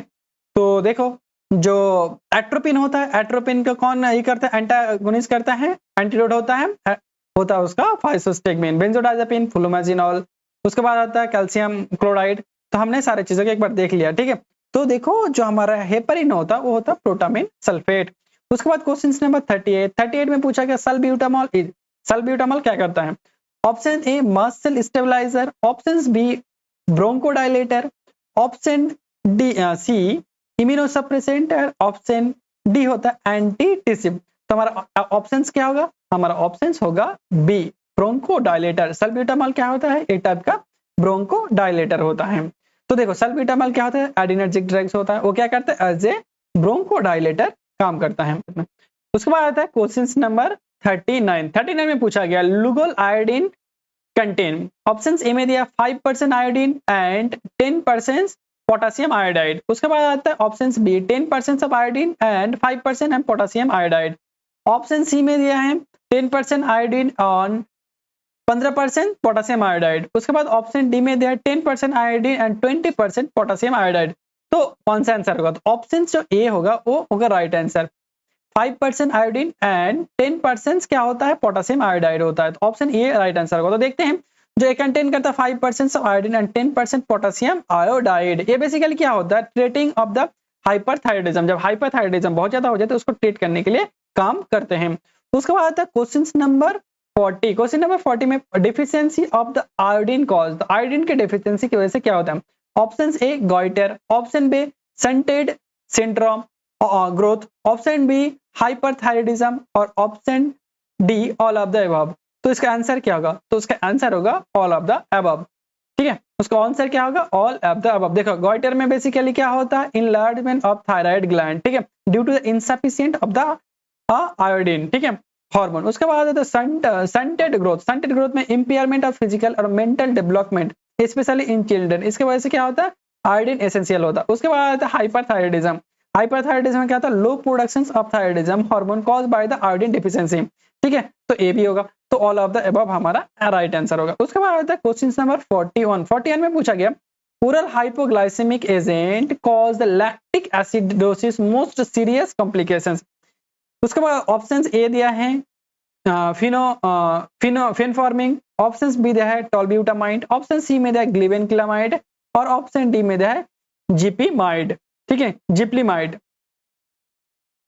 तो ऑप्शन कौन सा आंसर होगा? कौन सा राइट आंसर होगा? तो ऑप्शन ए जो होगा वो क्या करता है? हमारा लैक्टिक एसिडोसिस करता है, और जितने भी है वो क्या करता है? हाइपोग्लाइसेमिक का करता है, ठीक है, ग्लाइसेमिया करते हैं।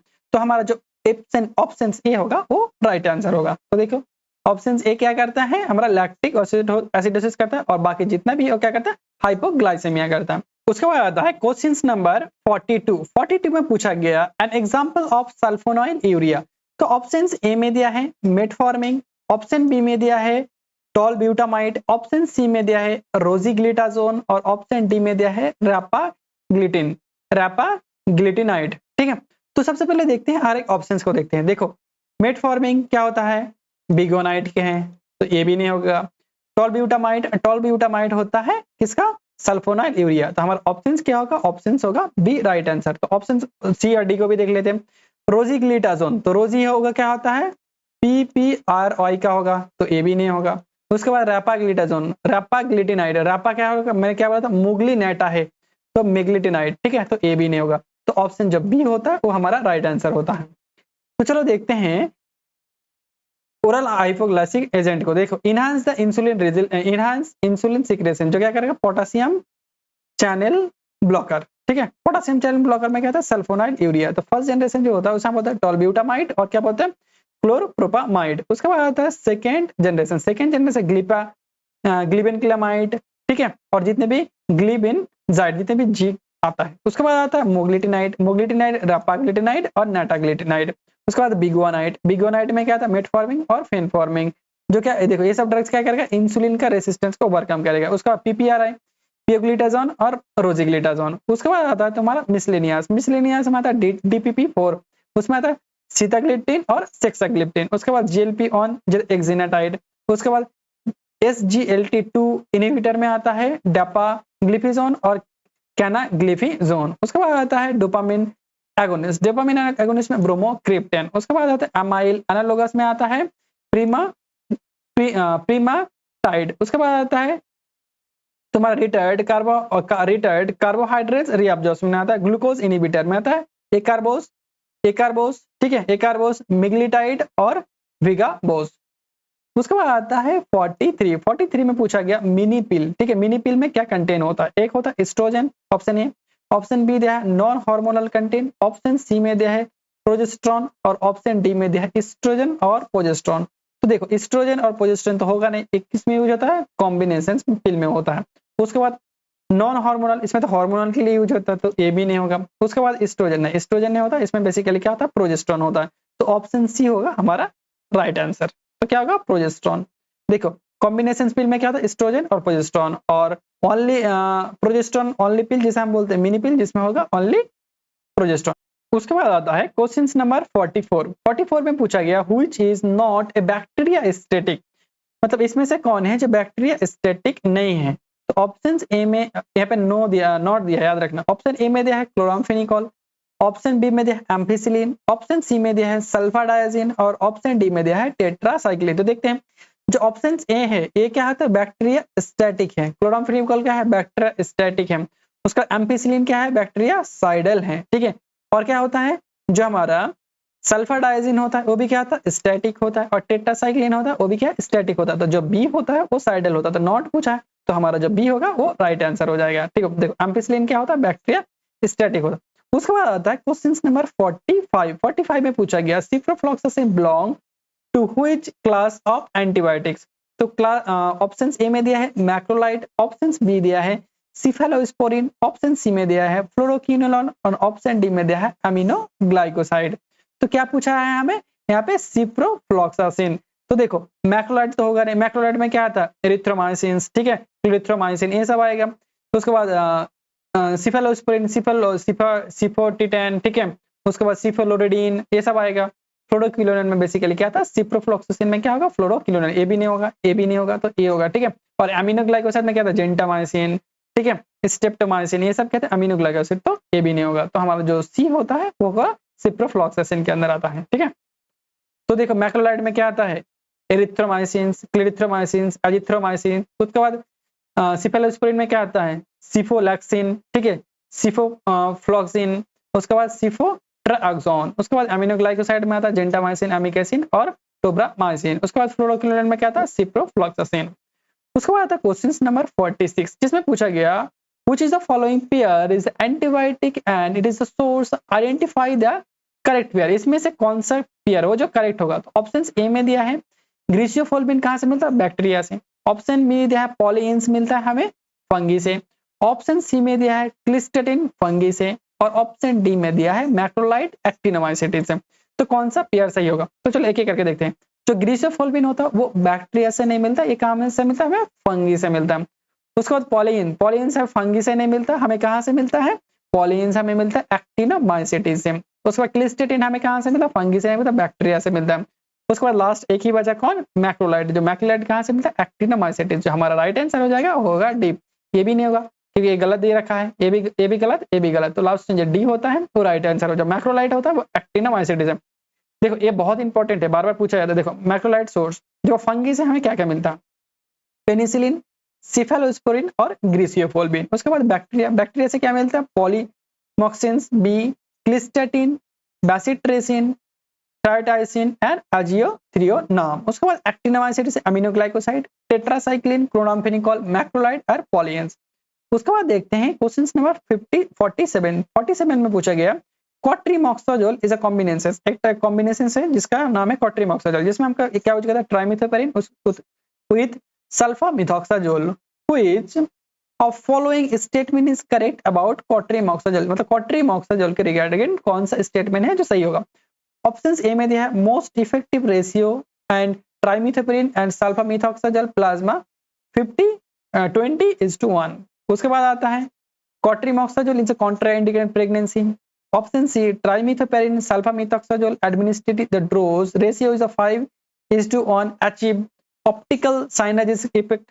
उसके बाद आता है option D cotrimoxazole in ineffective the treat the respiratory infection. तो इसमें कौन सा आंसर सही होगा। देखो मोस्ट इफेक्टिव रेशियो ट्राइमिथोपेरिन और सल्फा मिथॉक्साजोल तो क्या होता है 20:1, तो ये गलत होगा। अगर यहाँ पे देते 1:20 तो इसका आंसर सही होता, तो ये गलत होगा। ये प्रेगनेंसी में यूज होगा, यहाँ पे नहीं दिया तो ये भी गलत होगा। ट्राइमिथोपेरिन और सल्फा मिथॉक्साजोल एडमिनिस्ट्रेशन रेशियो 5:1, ये होगा हमारा करेक्ट आंसर, ठीक है। तो जो हमारा सी होगा वो हमारा करेक्ट आंसर होगा। तो देखो ट्राइमिथोपेरिन पर सल्फा मिथॉक्साजोल 5:1 यूज करते हैं, ठीक है। उसके बाद आता है क्वेश्चन नंबर 58 में पूछा गया Steven Johnson syndrome is most common adverse effect associate of the following categories. किसके बारे में पूछा गया स्टीवन जॉनसन सिंड्रोम। तो ऑप्शन देखते हैं। Option A sulphonamide, option B penicillin, option C macrolide, option D tetracycline. तो टेट्रासाइक्लिन में क्या होता है डिस्कलरेशन ऑफ टीथ हो जाता है। मैक्रोलाइड में क्या था क्यूटी प्रोलॉन्गेशन कर देता है। पेनिसिलिन में क्या था एंथ्रेक्स रिएक्शंस हो जाता है, एनाफाइलेक्सिस जैसे हम बोलते हैं। उसके बाद सल्फोनामाइड, तो सल्फ ये भी नहीं होगा, ये भी नहीं होगा, ये भी नहीं होता, बचा कौन सल्फोनामाइड। तो सल्फोनामाइड के साथ क्या होता है स्टीवन जॉनसन सिंड्रोम होता है। तो देखते हैं एक एक करके सारी चीजें। देखो पेनिसिलिन के साथ होता है एनाफाइलेक्सिस रिएक्शंस होता है। मैक्रोलाइड के साथ क्या होता है बेसिकली क्यूटी इंटरवेल होता है। उसके बाद होता है टेट्रासाइक्लिन फोटोसेंसिटिविटी सबसे ज्यादा होता है। और क्या होता है नेफ्रोटॉक्सिसिटी भी होता है। फैनकोनी सिंड्रोम ये याद रखना टेट्रासाइक्लिन के साथ पूछा जाता है। एक्सपायरी टेट्रासाइक्लिन अगर यूज करेंगे तो क्या होगा फैनकोनी सिंड्रोम। उसके बाद सल्फोनामाइड जिसके साथ हम यूज करते हैं स्टीवन जॉनसन सिंड्रोम। उसके बाद क्लोरफॉस्फामाइड जिसमें हाइपर सेंसिटिविटी। उसके बाद रेनवेट सिंड्रोम। उसके बाद होता है रिफाम्पाइसिन, ये भी पूछता है। इसके बाद फ्लू लाइक सिंड्रोम, उसके बाद वेंकोमाइसिन, रेड मैन सिंड्रोम, उसके बाद एमिनोग्लाइकोसाइड ओटोटॉक्सिसिटी, नेफ्रोटॉक्सिसिटी, उसके बाद फ्लोरोक्यूरिनोन, सो टेंडम रैप्चर हो जाता है, ठीक है। उसके बाद क्वेश्चन नंबर 49, जिसे हम बोलते हैं grey baby syndrome is associated to, grey baby syndrome किसके साथ होता है? Option A penicillin, option B vancomycin, option C chloramphenicol, option D erythromycin. तो क्या होगा, देखो ऑप्शन बी, हर एक ऑप्शन को देखते हैं। देखो पेनिसिलिन, पेनिसिलिन में क्या बोला, एनाफाइलेक्सिस रिएक्शंस होगा, तो ये तो होगा नहीं।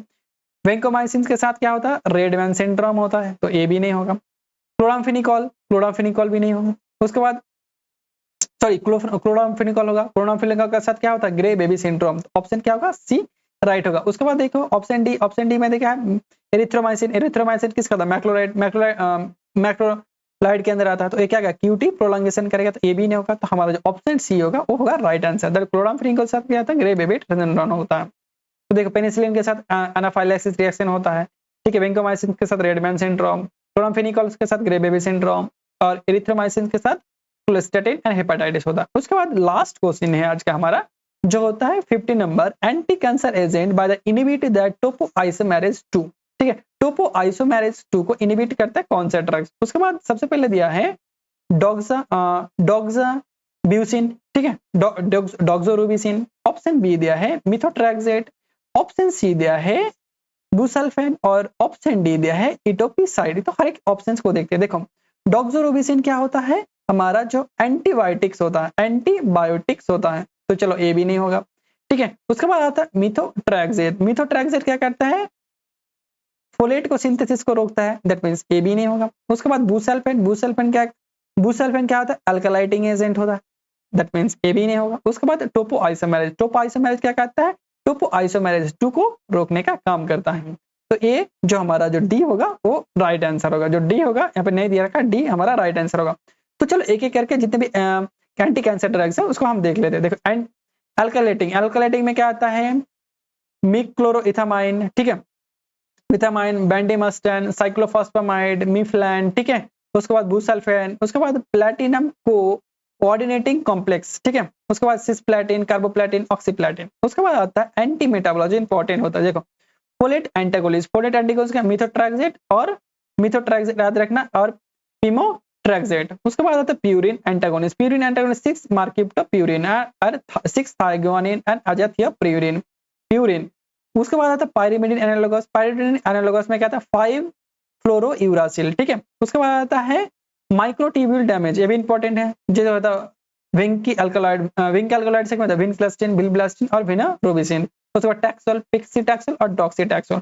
जो हमारा क्वेश्चन था, ठीक है, वो था क्या था, इटोपिसाइड और टेनेपोसाइड। उसके बाद आता है तुम्हारा टोपोटिकैन और इरिनोटिकैन, ये क्या करता है, टोपोआइसोमेरेज ऑन को रोकता है। उसके बाद एंटीबायोटिक्स, एंटीबायोटिक्स में एक्टिनोमाइसिटिस, डी और डॉक्सीरोबिसिन। उसके बाद मिसलेनियस में हाइड्रोक्सीयूरिया, ठीक है, सिस्प्लैटिन, कार्बोप्लैटिन,